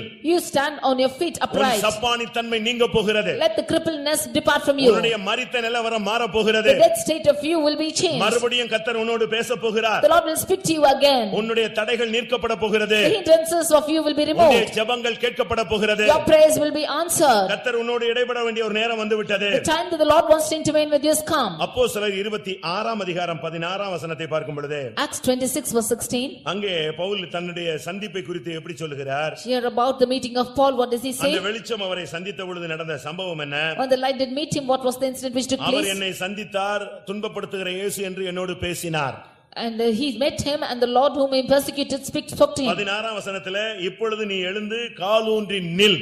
But arise, in verse 16 we see, rise and stand up on their feet. அந்த வார்த்தை அவனை தூக்கி எடுத்து தடுமாறி நிற்க வைத்தது. That word made him to rise up and stand upon his feet. அருமையானவர்களே, உங்களுடைய வாழ்க்கையை மாற்றி ஒரு புதிய ஊழியத்தை, ஒரு பெரிய ஊழியத்தை கர்த்தர் உங்கள் கையிலே கொடுக்க போகிறார். Dear beloved, changing your life, the Lord is going to work great ministry into your hands. நீ காலூன்றி நின்றால் போதும், ஒரு பெரிய ஊழியம் உனக்கு காத்திருக்கிறது. If you stand upright, then there's a great ministry waiting for you. இன்னைக்கு अनेகர் ஊழியம் செய்யவில்லை, ஊழியம் செய்ய முடியவில்லை. Today many of them are not doing the ministry, are not able to do it. கர்த்தருடைய பரிசுத்த நாமத்துக்கு மகிமை உண்டாவதாக. Glory be to the holy name of the Lord. அங்கே அப்போஸ்தலர் 26:18 பார்க்கும் பொழுது When we read in Acts 26 verse 18, அங்கே அவனுக்கு கொடுக்கப்பட்ட ஊழியம் சொல்லப்பட்டிருக்கிறது. there his ministry was told. என்னை பற்றி விசுவாசத்தினாலே பாவ மன்னிப்பை நீ ஜனங்களுக்கு கொடுக்க வேண்டும். By the faith that is given to me, you should give the forgiveness of sins to the people. அநேகர் பரிசுத்தமாக்கப்பட்டவர்களுடைய சுதந்திரத்தை பெற்றுக்கொள்ள வேண்டும். Many of them should receive the inheritance of the saints. ஒரு கூட்டம் ஜனங்கள் இருளை விட்டு ஒளியினிடத்திலே திருப்பப்பட வேண்டும். And a group of people should turn from darkness to light. ஒளியினிடத்துக்கு வர வேண்டும். They should come to light. ஒரு கூட்டம் ஜனங்கள் சாத்தானுடைய அதிகாரத்தை விட்டு தேவனிடத்திலே திரும்ப வேண்டும். A group of people should turn from the power of Satan unto ஒரு God. கூட்டம் ஜனங்கள் அவருடைய கண்கள் திறக்கப்பட வேண்டும். A group of people, the eyes should be enlightened. இப்படிப்பட்ட அப்படிப்பட்ட ஒரு பெரிய ஊழியம் உனக்கு இருக்கிறது. நீயோ விழுந்து கிடக்கிறாய். எழுந்து காலூன்றி நில். Such a great ministry is kept for you. You have fallen down, therefore you stand upright. அருமையான தேவனுடைய பிள்ளையே, நீ நிமிர்ந்து நிற்க வேண்டிய நேரம் வந்து விட்டது. ஒரு மகத்தான ஊழியத்தை கர்த்தர் நம்பி உன் கையில் கொடுக்க போகிறார். Dear child of God, a great ministry is waiting into your hands and you have to stand upright that the Lord may give to உன்னை you. உண்மையுள்ளவன் என்று நம்பினது மாத்திரமல்ல, இனிமேலும் ஒரு ஊழியத்தை கொடுத்து உன்னை சிறப்பான முடிவுக்கு கொண்டு வர போகிறார். Not only counting you faithful, he wants to give and entrust a ministry into your hands and make you நீ specialized. காலூன்றி நில். கர்த்தர் உன் மூலமாய் அநேகரை இருளை விட்டு ஒளியினத்துக்கு கொண்டு வருவார். You stand upon your feet and the Lord will bring many of them from darkness to light. சாத்தானிடத்திலிருந்து ஒரு கூட்ட ஜனத்தை தேவனிடத்துக்கு நீ திருப்புவாய். You will turn a group of people from Satan to God. எத்தனை பேர் அதை விசுவாசிக்கிறீர்கள்? How many of you believe this? இன்றைக்கு காலூன்றி நிமிர்ந்து நிற்க வேண்டிய நேரம் வந்து விட்டது. Today is the time for you to stand upright. யாரையும் பார்க்காத. Don't look at anyone. அந்த சப்பானியை பத்தி மட்டும் தான் அந்த கூட்டத்துல அந்த பிரசங்கத்துல சொல்லப்பட்டிருக்கிறது. In that message it is told only about that crippled அந்த person. சபையில இருந்த மத்த யாரையும் பத்தி ஆண்டவர் கவலைப்படல. இவனை நடக்க வைக்கணும். அதான் தேவனுடைய திட்டம். God is not bothered about anybody else in the church. This person should be அதுபோல made இந்த கூட்டத்துல உன்னை நிமிர்ந்து நிக்க வைக்கணும். அதுக்கு தான் கர்த்தர் இவ்வளவு போராடி கொண்டிருக்கிறார். Even in this meeting the Lord wants to make you to stand upright for that time. உன்னை நிமிர்ந்து நடக்க வைக்க முடியாக, நிமிர்ந்து நிக்க வைக்க முடியாகத்தான் இந்த ஜனங்கள் உபவாசம் போட்டு இந்த கூட்டத்துக்காக ஜெபித்தார்கள். In order to stand upright, in order to make you to stand upright, these people fast and pray. உன்னை நிமிர்ந்து நடக்க வைக்க முடியாகத்தான் இந்த ஜனங்கள் இவ்வளவு செலவு செய்து இந்த கூட்டத்தை ஏற்படுத்தினார்கள். In order to make you to stand upright, they have spent so much and இந்த கூட்டத்துக்கு வந்து நீ மறுபடியும் சப்பானியாய் திரும்பி போகாதே. Don't return back crippled from this meeting. ஊழியர்கள் என்ன செய்ய வேண்டும்? What should the sons of God do? நீங்கள் ஊழியர்கள் காலூன்றி நின்றால் ஜனங்கள் சுலபமா இந்த பாதையில கடந்து போய் விடுவார்கள். If the servants of God are standing upright, people will easily walk through. யோசுவா 3ஆம் அதிகாரம் Joshua chapter 3 17ஆம் வசனத்தை பார்க்கும் பொழுது verse 17. கர்த்தர் என்ன பேச ஆரம்பித்தார்? What did the Lord speak? அங்கே சகல ஜனங்களும் யோர்தானை கடந்து திருமளவும் கர்த்தருடைய உடன்படிக்கை பெட்டியை சுமக்கிற ஆசாரியர்கள் அந்த தண்ணீரிலே காலூன்றி நிற்கும்போது, When the priests that bear the ark of the covenant stood firm on the dry ground to people to cross, அந்த தண்ணீர் இல்லாத தரையிலே அவர்கள் காலூன்றி நிற்கும்போது, when they were standing on the dry ground, இஸ்ரவேலர் எல்லாரும் தண்ணீர் இல்லாத அந்த உலர்ந்த தரை வழியாய் யோர்தானை கடந்து போய் விடுவார்கள். all the Israelites passed over on the dry ground and took Jordan. ஒவ்வொரு ஊழியர்களும் அவர் உயிர்ப்பிக்கப்பட வேண்டிய நேரம் இதுதான். This is the time when the children of servants of God should be எதையோ revived. நினைச்சிட்டு நம்ம ஊழியத்துக்கு வந்ததில்லை. இதுக்கு தான் கர்த்தர் நம்ம ஊழியத்துக்கு கொண்டு வந்தார். Not to think of something that we have come to the ministry, if it's for this purpose he's brought us. அந்த பிரச்சனை இந்த பிரச்சனை இந்த பழைய இந்த உலகத்தில் இருக்கிற கதையை பேசிக்கிட்டே உங்களுடைய தரிசனத்தை நீங்கள் இழந்து போய் விடக்கூடாது. நீ காலூன்றி நின்றால் கர்த்தர் யோர்தானை பிளப்பார். நீ காலூன்றி நின்றால் ஜனங்கள் யோர்தானை கடப்பார்கள். Don't just keep speaking about the worldly problems and lose your ministry. But if you should stand firm on the dry ground, the Lord will make the people cross over. உடன்படிக்கை பெட்டி உன் கையிலே கொடுக்கப்பட்டிருக்கிறது. The ark of covenant is given into your hands. புதிய ஏற்பாட்டு ஊழியம் உன் கையிலே கொடுக்கப்பட்டிருக்கிறது. The New Testament ministry given into your hands. அது நீ இல்லன்னு சொல்ல முடியாது. You cannot deny it. புதிய ஏற்பாட்டு மகிமையான ஊழியம் உன் கையில் கொடுக்கப்பட்டிருக்கிறது. The glorious ministry of the New Testament is given into your hands. உடன்படிக்கை பெட்டியை கையில வச்சிட்டு நீ கணக்கு கொடுக்கிறவனாய் மாறி விடாதே. Keeping the ark of the covenant in your hands, do not give account. உடன்படிக்கை பெட்டியை தூக்கி கொண்டு சுமக்கிற ஆசாரியனே, உன்னுடைய கால்கள் யோர்தானில் பட்டால் யோர்தான் அப்படியே விலக ஆரம்பிக்கும். Priests that bear the ark of the covenant, if your feet should be firm on the dry ground, then Jordan will split. கர்த்தருடைய பரிசுத்த நாமத்துக்கு மகிமை உண்டாவதாக. Glory be to the holy name of the Lord. அந்த சப்பானி எழுந்து நின்று நடந்து அவன் வாழ்க்கையில ஒரு பெரிய மகிழ்ச்சியை பெற்றுக்கொண்டான். That cripple stood and walked and he leaped and he had a great joy in his life. கேட்டது மாத்திரமல்ல, Not only hearing the word of God, அன்றைக்கு அவன் நடக்க பழகினான், நடக்க ஆரம்பித்தான். he practiced to walk and began to walk. நீ நிற்பது விசுவாசத்தில், நடப்பது சத்தியத்தில். You are standing in faith, walking into நீ truth. விசுவாசத்துல நிக்கணும். You should stand in faith. அப்பொழுது சத்தியத்தில் நீ நடப்பாய். Then will you walk in the truth. ரட்சிப்புக்கேற்ற விசுவாசம் அவனுக்குள்ளே வந்தது. அவனுடைய கால்கள் சரியாக்கப்பட்டது. The faith came into him for salvation and his legs were straightened. உபதேசம் கேட்கிறது நல்லது, ஆனா உபதேசம் இப்படி ஜீவிப்பது அதை விட நல்லது. Good to hear the doctrine, but to walk in it is more good. ஒரு சில உபதேசம் கேக்குறாங்க, ஆனா அதுபடி ஒண்ணுமே செய்யறது இல்ல. Some of them hear the doctrine but do not do anything to it. எசேக்கியேல் 31 33ஆம் அதிகாரம் 31 32 வசனங்களை பார்க்கும் பொழுது, Ezekiel chapter 33 verses 31 and 33. அங்க பழைய ஏற்பாட்டிலே சொல்லி இருக்கு, ஒரு குரூப் வந்து உன் பிரசங்கத்தை நல்லா உட்கார்ந்து கேக்குறாங்கப்பா. There is a group of people are saying that they are hearing to your messages. ஜனங்கள் கூடி வருகிற வழக்கத்தின்படி உன்னிடத்தில் வருகிறார்கள். As usual people are coming together to அப்படி you. வந்து உனக்கு முன்பாக என் ஜனங்கள் போல் உட்காருகிறார்கள். They come and sit before you as my people. உன் வார்த்தைகளை கேட்கிறார்கள். They hear thy words. ஆனால் அவைகளின்படி அவர்கள் செய்கிறதில்லை. But they don't do according to it. பிரசங்கம் முடிந்தவுடனே தங்கள் வாயினாலே இன்பமாய் பேசுகிறார்கள். After the message is over they speak lovely with their mouth. ஒண்ணுமே கிடையாது. But nothing in their life. இப்படி ஒரு கூட்டம் இருந்துச்சுன்னா சபை என்ன ஆகும்னு யோசிச்சு பாருங்க. You see if the group is like this, how the church will be? நாங்க போட்ட சத்தங்கள்லாம் எங்க போய் சேரும்னு யோசிச்சு பாருங்க. Where will the noise which we have shouted, where will it go to? பிரியமானவர்களே, அவன் நடந்தது சத்தியத்தில் நடப்பதை காண்பிக்கிறது. Dear beloved, he shows walking in truth. இந்த மார்க்கத்துல வந்த பின்பு நீ சத்தியத்துல நடக்க வேண்டும். After coming into this religion, you should walk in truth. நீ மாத்திரமல்ல, Not only you, உன்னுடைய குடும்பமும் இந்த சத்தியத்துல நடக்க வேண்டும். your family also should walk in the உன் truth. பிள்ளைகளும் இந்த சத்தியத்துல நடக்கணும். Your children should walk in truth. நீ மாத்திரம் சப்பானித்தன்மை நீங்கிறது இல்ல, இந்த சபையில் உள்ள எல்லாருடைய சப்பானித்தன்மையும் நீங்க வேண்டும். Not only you being delivered of that crippleness, all the people lameness should, then the church should be delivered. இரண்டாம் யோவான் 4ஆம் வசனத்தை பார்க்கும் பொழுது 2 John verse 4, அங்கே யோவான் தெளிவாக பேசுகிறார். there John clearly speaks. என்ன சொல்லுகிறார்? What does he say? இரண்டாம் யோவான்ல 4ஆம் வசனத்திலே உம்முடைய பிள்ளைகளில் சிலர் சத்தியத்தில் நடக்கிறதை நான் கண்டு சந்தோஷப்பட்டேன். 2 John verse 4, he said that I rejoiced greatly when I found children walking in truth. எப்படி இருக்குன்னு பாருங்க. Or how will it be? அந்த பிள்ளைகள்ல சிலர் நடந்தாங்களாம். Some of the children walked. எப்படி இருக்குன்னு பாருங்களேன். You see how it will be. அந்த அம்மா பேரே அம்மாள். That mother's name was?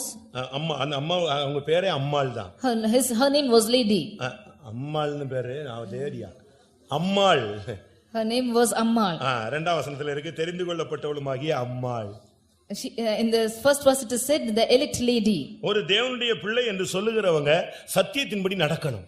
The children of God should walk in truth. இன்னைக்கு अनेक பிள்ளைகள் ஒரு சில குடும்பங்களிலே பிள்ளைகளில் अनेகர் சத்தியத்தில் நடக்கிறதில்ல. Today many of the children are not walking in truth. சப்பானித்தனமாக இருக்கிறார்கள். They are crippled. உங்க பிள்ளைகள் எல்லாம் சத்தியத்துல வந்துட்டாங்களா? Are your children coming in truth? சத்தியத்துல நடக்கறாங்களா? Are they walking in truth? உங்க பிள்ளைங்க பின்மாற்றத்துல இருக்காங்களா முன்னேற்றத்துல இருக்காங்களா? Are your children backsliding or they going forward? இந்த சத்தியத்தை கேட்கிறதுக்கு வந்திருக்கானா வரலையா? Are they hearing the truth and coming here or not? உங்களில் எத்தனை பேர் முழு குடும்பமாக கர்த்தரை சேவிக்கக்கூடிய பாக்கியத்தை பெற்றிருக்கிறீர்கள்? How many of you have got the privilege of walking in the truth? உம்முடைய பிள்ளைகளில் சிலர் சத்தியத்திலே நடக்கிறார். சிலர் தான் நடக்கறாங்க. ஆனால் நான் சந்தோஷப்படுறேன். Only few of your children are walking in truth, yet I rejoice. அடுத்து 3ஆம் யோவானிலே பார்க்கும் பொழுது Next in 3 John 3ஆம் வசனத்திலே சொல்லி இருக்கிறது. verse 3 it said, ஒரு மனிதனை பார்த்து காயு என்கிற ஒரு மனிதனை பார்த்து அந்த நிருபம் எழுதப்பட்டது. that epistle is written to a man called Gaius. அவனுக்கு என்ன சொல்லப்பட்டது? What is told about நீ him? சத்தியத்தில் நடந்து கொள்கிறாய் என்று உன்னுடைய உண்மையை குறித்து சொன்ன பொழுது நான் சந்தோஷப்பட்டேன். I rejoiced greatly when the brethren came and testify of the truth that's in thee. எப்படி இருக்குன்னு பாத்தீங்களா? See how it will be. நீ சத்தியத்தில் நடக்கிறத கேட்க அதுதான் ஊழியக்காரனுக்கு சந்தோஷம். You walking in truth when the servants of God hear it, it's the joy. பிள்ளைகள் நல்லா இருந்தா அது போதும் எங்களுக்கு. If my children are right, it's insufficient. விசுவாசிகள் நல்லா இருந்து செழிப்பா இருக்கிறது மாத்திரமல்ல விசுவாசத்துல ஐஸ்வரியவான்களா இருந்தா எங்களை மாதிரி சந்தோஷப்படுறது உங்க பெற்ற தாய் தகப்பன் கூட சந்தோஷப்பட மாட்டான். அதை விட அதிகமாய் நாங்கள் சந்தோஷப்படுவோம். If our believers are blessed and they are fine flourishing in their life, more than even your parents, we will rejoice. நாங்க போகிற இடங்கள்ல எங்க அம்மா அப்பா எங்க அண்ணன் எங்க அக்கா எங்க அண்ணன் இப்படிலாம் நான் சொன்னா நான் ஊழியக்காரன் இல்ல. என் சபையில் உள்ள ஜனங்கள் இப்படி இருக்கிறாங்கன்னு சொல்லும்போது அவன் தான் உண்மையான ஊழியக்காரன். If I should say that about my parents, my children, my brethren and my sister, I am not a servant of God. I should say how my church people are. அடுத்ததாக அதே 3ஆம் யோவானிலே 4ஆம் வசனத்தை பார்க்கும் பொழுது Same 3 John verse 4, என் பிள்ளைகள் சத்தியத்திலே நடக்கிறார்கள் என்கிற சத்திய கேள்விப்படுகிற சந்தோஷத்திலும் அதிகமான சந்தோஷம் எனக்கு ஒண்ணுமே கிடையாது. I have no greater joy than to hear that my children walk in truth. யோவானுக்கு பிள்ளைகள் யாரு? Who are the children to John? தேவனுடைய ஜனங்கள் தான். The people of God. என்னுடைய சத்தியத்தை கேட்டது மாத்திரமல்ல இந்த சத்தியத்துல நடக்கிறார்கள் அதுதான் முக்கியமானது. Not only to hear the truth but they walk in truth, that's the most important. பிரியமானவர்களே ஒரு சப்பானி நடக்கிறான் என்று சொன்னால் அவனுக்கு தான் அந்த சந்தோஷம் தெரியும். Dear beloved, if a cripple should walk, he only knows the joy for it. அந்த சந்தோஷத்துல அதிகமா ஷேர் பண்ணப்படுகிறது அவனுடைய தாய் தகப்பன் தான். The more to share with him are his parents. அதுபோல சத்தியத்துல நடக்கும் பொழுது உனக்கு சந்தோஷம் உண்டாகிறது. நீ சத்தியத்துல நடக்கிறது போது எங்களுடைய ஆத்துமா பூரிக்க ஆரம்பிக்கும். They similarly when you walk in truth your heart is rejoicing and our hearts will joy over you. இயேசு சிலுவையில மரித்தார். Jesus died on the cross. அடிக்கப்பட்டு போனார். Jesus was beaten. ஆனாலும் அதன் மூலமா ஒரு சந்ததி வந்தது என்று கண்டு தன்னுடைய சந்ததியை கண்டு அவர் நீடித்த நாளாய் இருப்பார். But seeing that he is beaten, he saw his generation and was in full of days. நாம் பட்ட பாடு வீணாய் போகவில்லை என்கிறதுல அவர் கவனமாக இருந்தார். He was very careful that the sufferings did not go away. தமது ஆத்தும வருத்தத்தின் பலனை கண்டு அவர் திருப்தியாவார். Seeing the sufferings that he had of his soul, he was satisfied. எவ்வளவு அருமையான ஒரு வசனம். How beautiful our verse is our this. தமது சந்ததியை கண்டு நீடித்த நாளாய் இருப்பார். அவர் தமது ஆத்தும வருத்தத்தின் பலனை கண்டு திருப்தி ஆவார். Looking at his seed, he shall live, and he shall be satisfied by the suffering of his soul. பிரியமானவர்களே, பரலோகத்திலே யார் போவது?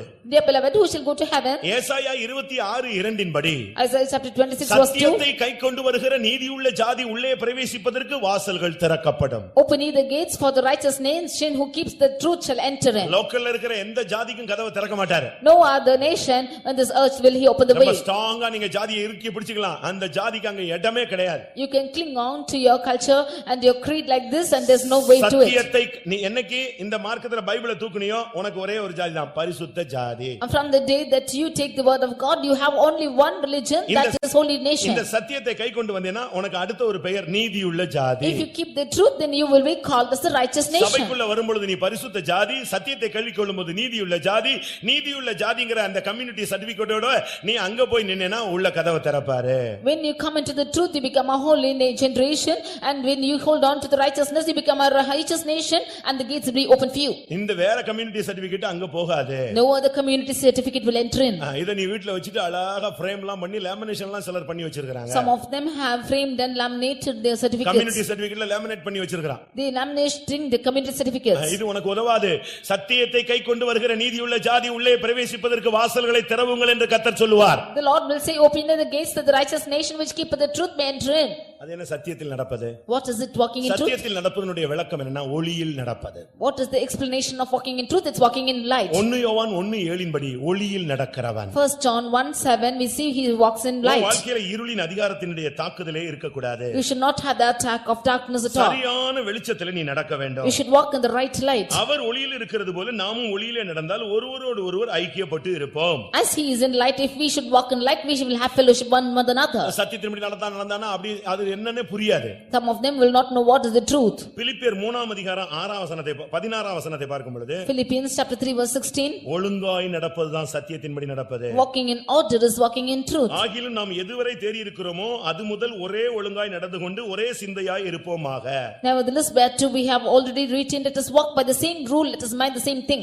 இந்த பாதைக்கு ஒரு ஒழுக்கம் இருக்கு, ஒழுங்கு இருக்கு. அந்த பாதையில தான் நீ கரெக்ட்டா போ. இந்த ட்ராக்ல தான் நீ போயிட்டே இருக்கணும். In this religion there are rules and regulations, you should walk in it. Track மாதிரி ஓடிர கூடாது. Never go beyond the track. உனக்கு திறமை இருக்கும். You might have talents. ஆனா ட்ராக் மாறிட்டேனா நீ சட்டத்தின்படி யுத்தம் பண்ணவில்லை, செயல்படவில்லை. But if you are crossing the track, then you are not walking according to the law. அடுத்து சத்தியத்தின்படி நடப்பதுனா திவ்ய உண்மையோடு நடப்பது. Nextly, walking in the truth means walking with the truth. 2 கொரிந்தியர் 1:12 திவ்ய உண்மையோடு உங்கள் மத்தியில் நடந்தோம் என்பதற்கு நீங்கள் சாட்சி. 2 Corinthians 2:12 it is said that ye are witnesses for our faithfulness to walk in you.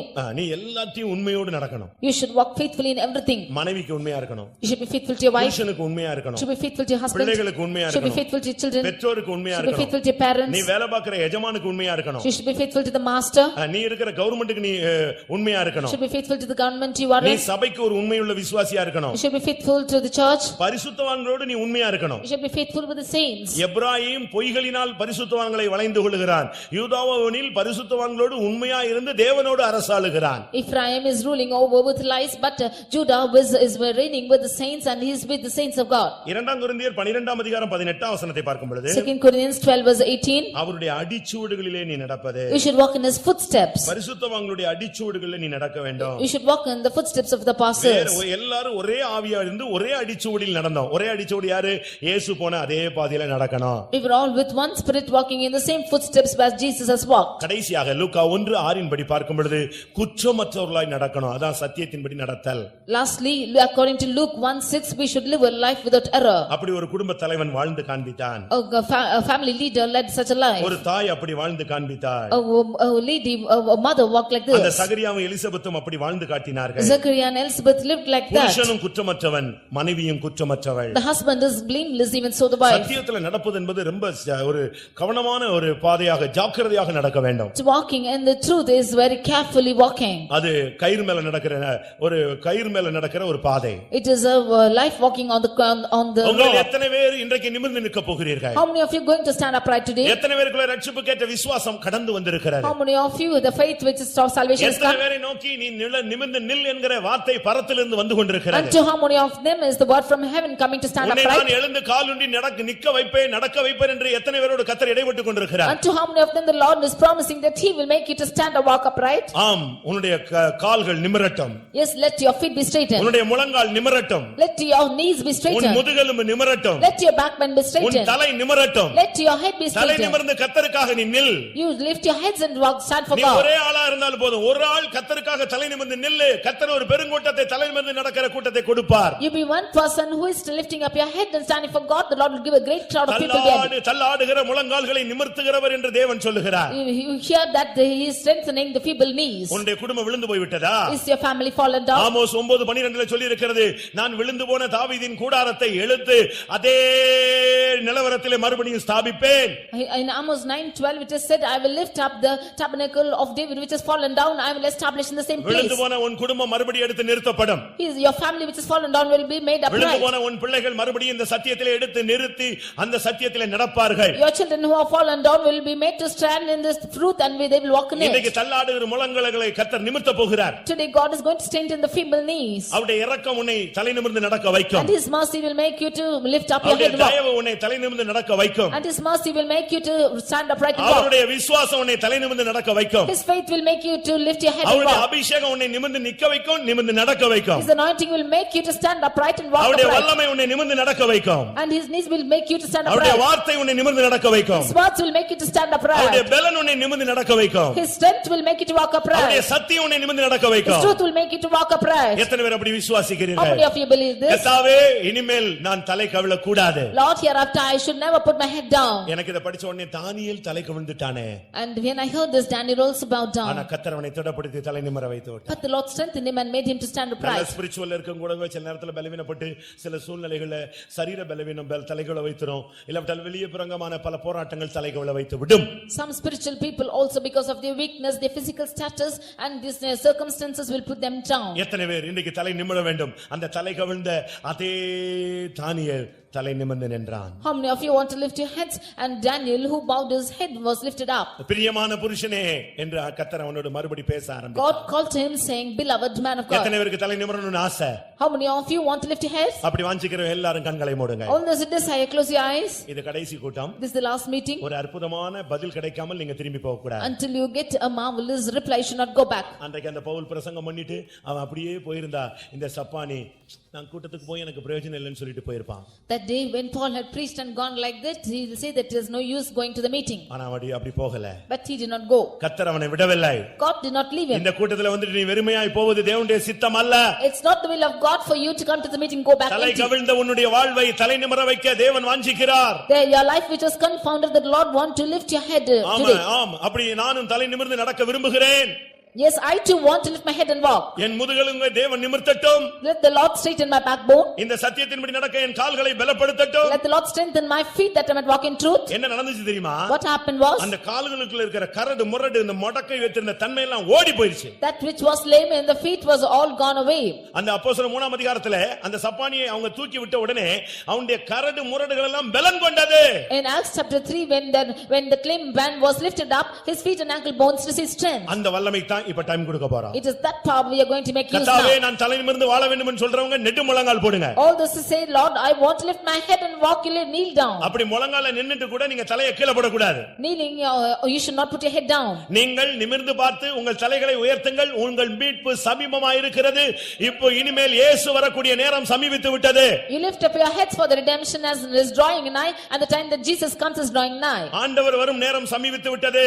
The time that the Lord comes is also drawing nigh. நீங்கள் நிமிர்ந்து பார்த்து தலைகளை உயர்த்துங்கள், இயேசு வரப்போகிறார். You lift up your heads for Jesus is going to come. எத்தனை பேர் அந்த இயேசுவை நிமிர்ந்து நின்று ஆண்டவரே நான் உம்மை பார்க்க விரும்புகிறேன், அந்த வாழ்க்கை எனக்கு நிறைவேறிவிட்டது என்று இயேசுவை போய் சேர போகிறீர்கள்? How many want to lift up and say, Lord, I want to come, and you have to go Jesus? சில நிமிடங்கள் தரப்படும். For some minutes will be given. அவசியம் இல்லாம எழும்பி போகாத. Unnecessarily don't rise and go. அவசியம் இல்லாம கண்ணை திறக்காத. Unnecessarily don't open your eyes. அவசியம் இல்லாம நீ கீழ உட்கார்ந்துறாத. Unnecessarily don't sit down. முழங்கால போடு, ஒடிஞ்சா கூட பரவாயில்லை. You kneel down, even if it breaks, it's all right. ஆமென். கர்த்தாவே என்னை தலை நிமிர்ந்து நடக்க வையும் ஆண்டவரே. Lord, you make me to lift my head and walk. என் கால்களை பலப்படுத்தும் ஆண்டவரே. Strengthen thou my feet, Lord. ஒரு ரட்சிப்புக்கேற்ற விசுவாசத்தை தாரும் ஆண்டவரே. Give me your faith according to N salvation. விசுவாசத்தை வர்த்திக்க பண்ணும் You ஆண்டவரே. increase my faith, Lord. என்னுடைய விசுவாசத்தை கட்டி எழுப்பும் ஆண்டவரே. You build up my faith. என் கால்களை பலப்படுத்தி இந்த சத்தியத்திலே நடக்கக்கூடிய ஒரு நபராய் என்னை மாற்றும் ஆண்டவரே. Strengthen thou my feet that I might walk in this truth. நான் ஒளியில் நடக்க வாஞ்சிக்கிறேன். I desire to walk in light. வெளிச்சத்தில் நடக்க வாஞ்சிக்கிறேன். I desire to walk in light. உம்மோடு நடக்க வாஞ்சிக்கிறேன். I desire to walk with you. என் கைகளை பிடித்து என்னை பழக்குவியும் ஆண்டவரே. You hold on to my hands and you practice me, Lord. ஆமென். எத்தனை பேர் வாஞ்சிக்கிறீர்கள்? How many of you desire? கர்த்தருடைய வல்லமை இப்பொழுது உன்மேல் வந்து இறங்கும். The power of God will descend upon you. இதுவரை சத்தியம் உன்னோடு போராடினது, இனிமேல் தேவன் கிருபையை உன்னோடு அனுப்பி போராடுகிறார். So far the Lord was sending his truth and striving with you. Hereafter he will send his grace and strive with you. இத்தனை மணி நேரம் சத்தியம் உனக்கு அனுப்பப்பட்டது. All these times the truth was given to you. நான் திரும்பவும் சொல்கிறேன். I again repeat. இதுவரை சத்தியம் அனுப்பப்பட்டது, இனிமேல் கர்த்தர் இந்த சத்தியத்தின்படி ஜீவிக்கக்கூடிய கிருபையை உனக்குள் அனுப்ப போகிறார். Thus far the Lord gave the truth. Hereafter he will give the truth to impart, grace to impart in நீ it. சப்பானி என்றது எல்லாருக்கும் தெரியும், ஆனால் இனிமேல் நீ நடக்கிறவன் என்று எல்லாருக்கும் தெரிய வேண்டும். All knows that you are crippled, but hereafter all should know that you are walking in it. ஆமென். எத்தனை பேருக்கு நடக்கணும்னு ஆசை? இந்த சத்தியத்தின்படி நடக்கணும், உபதேசத்தின்படி நடக்கணும், இந்த விசுவாச மார்க்கத்தில் நான் கர்த்தருக்காக நான் நடக்கணும்னு ஆசைப்பட்டவங்க உங்களுடைய வலது கரத்தை உயர்த்துங்கள். நீங்கள் எந்த சூழ்நிலையிலும் அமிழ்ந்து போகாமல் உங்களை நடக்க வைக்க கர்த்தர் தன்னுடைய கரத்தை நீட்டி உன் வலது கரத்தை பிடித்து இனிமேல் இந்த பாவம் நிறைந்த உலகத்திலே கர்த்தருக்காக நடக்க உங்களை பழக்குவிக்க போகிறார். ஹல்லேலூயா. விசுவாசிக்கிறவருடைய கரத்தை தேவன் பிடிக்கட்டும். ஹல்லேலூயா, ஹல்லேலூயா. நீ கைகளை உயர்த்தி கொண்டிருக்கும் பொழுதே உன் கரத்தை இன்னொருவர் பிடிக்கிறார். அவர்தான் ஆண்டவராகிய இயேசு கிறிஸ்து. ஆமென். நீ அமிழ்ந்து போக விட மாட்டார், நீ முடமாய் கிடக்க விட மாட்டார். ஆமென். எத்தனை பேருக்கு உண்மையாகவே இந்த சத்தியத்தின்படி நடந்து என் ஓட்டத்தை ஜெயமாய் முடித்து நான் என் இயேசுவை பார்க்க விரும்புகிறேன் சொல்றவங்க மட்டும் கைகளை உயர்த்துங்க. உந்தனின் பரிசுத்தம் இரக்கம் தாழ்மையுமே எந்தனின் வாஞ்சை அதுவே. உம்முடைய பரிசுத்தம், உம்முடைய இரக்கம், உம்முடைய தாழ்மை, அதுதான் என்னுடைய வாஞ்சை. தந்திடும் அனுதினம் கிருபை வல்லமை எந்தையே, என் தந்தையே, நான் உம்மோடு கூட நடக்க வேண்டும். ஹல்லேலூயா, ஹல்லேலூயா. எத்தனை பேர் வாஞ்சிக்கிறீர்கள்? ஹல்லேலூயா. கர்த்தரோடு நடக்கக்கூடிய வல்லமை உனக்கு இப்பொழுது தருகிறார்.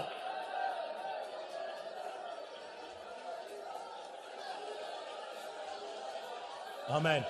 உந்தனின் பரிசுத்தம் இரக்கம் தாழ்மையுமே எந்தனின் வாஞ்சை அதுவே.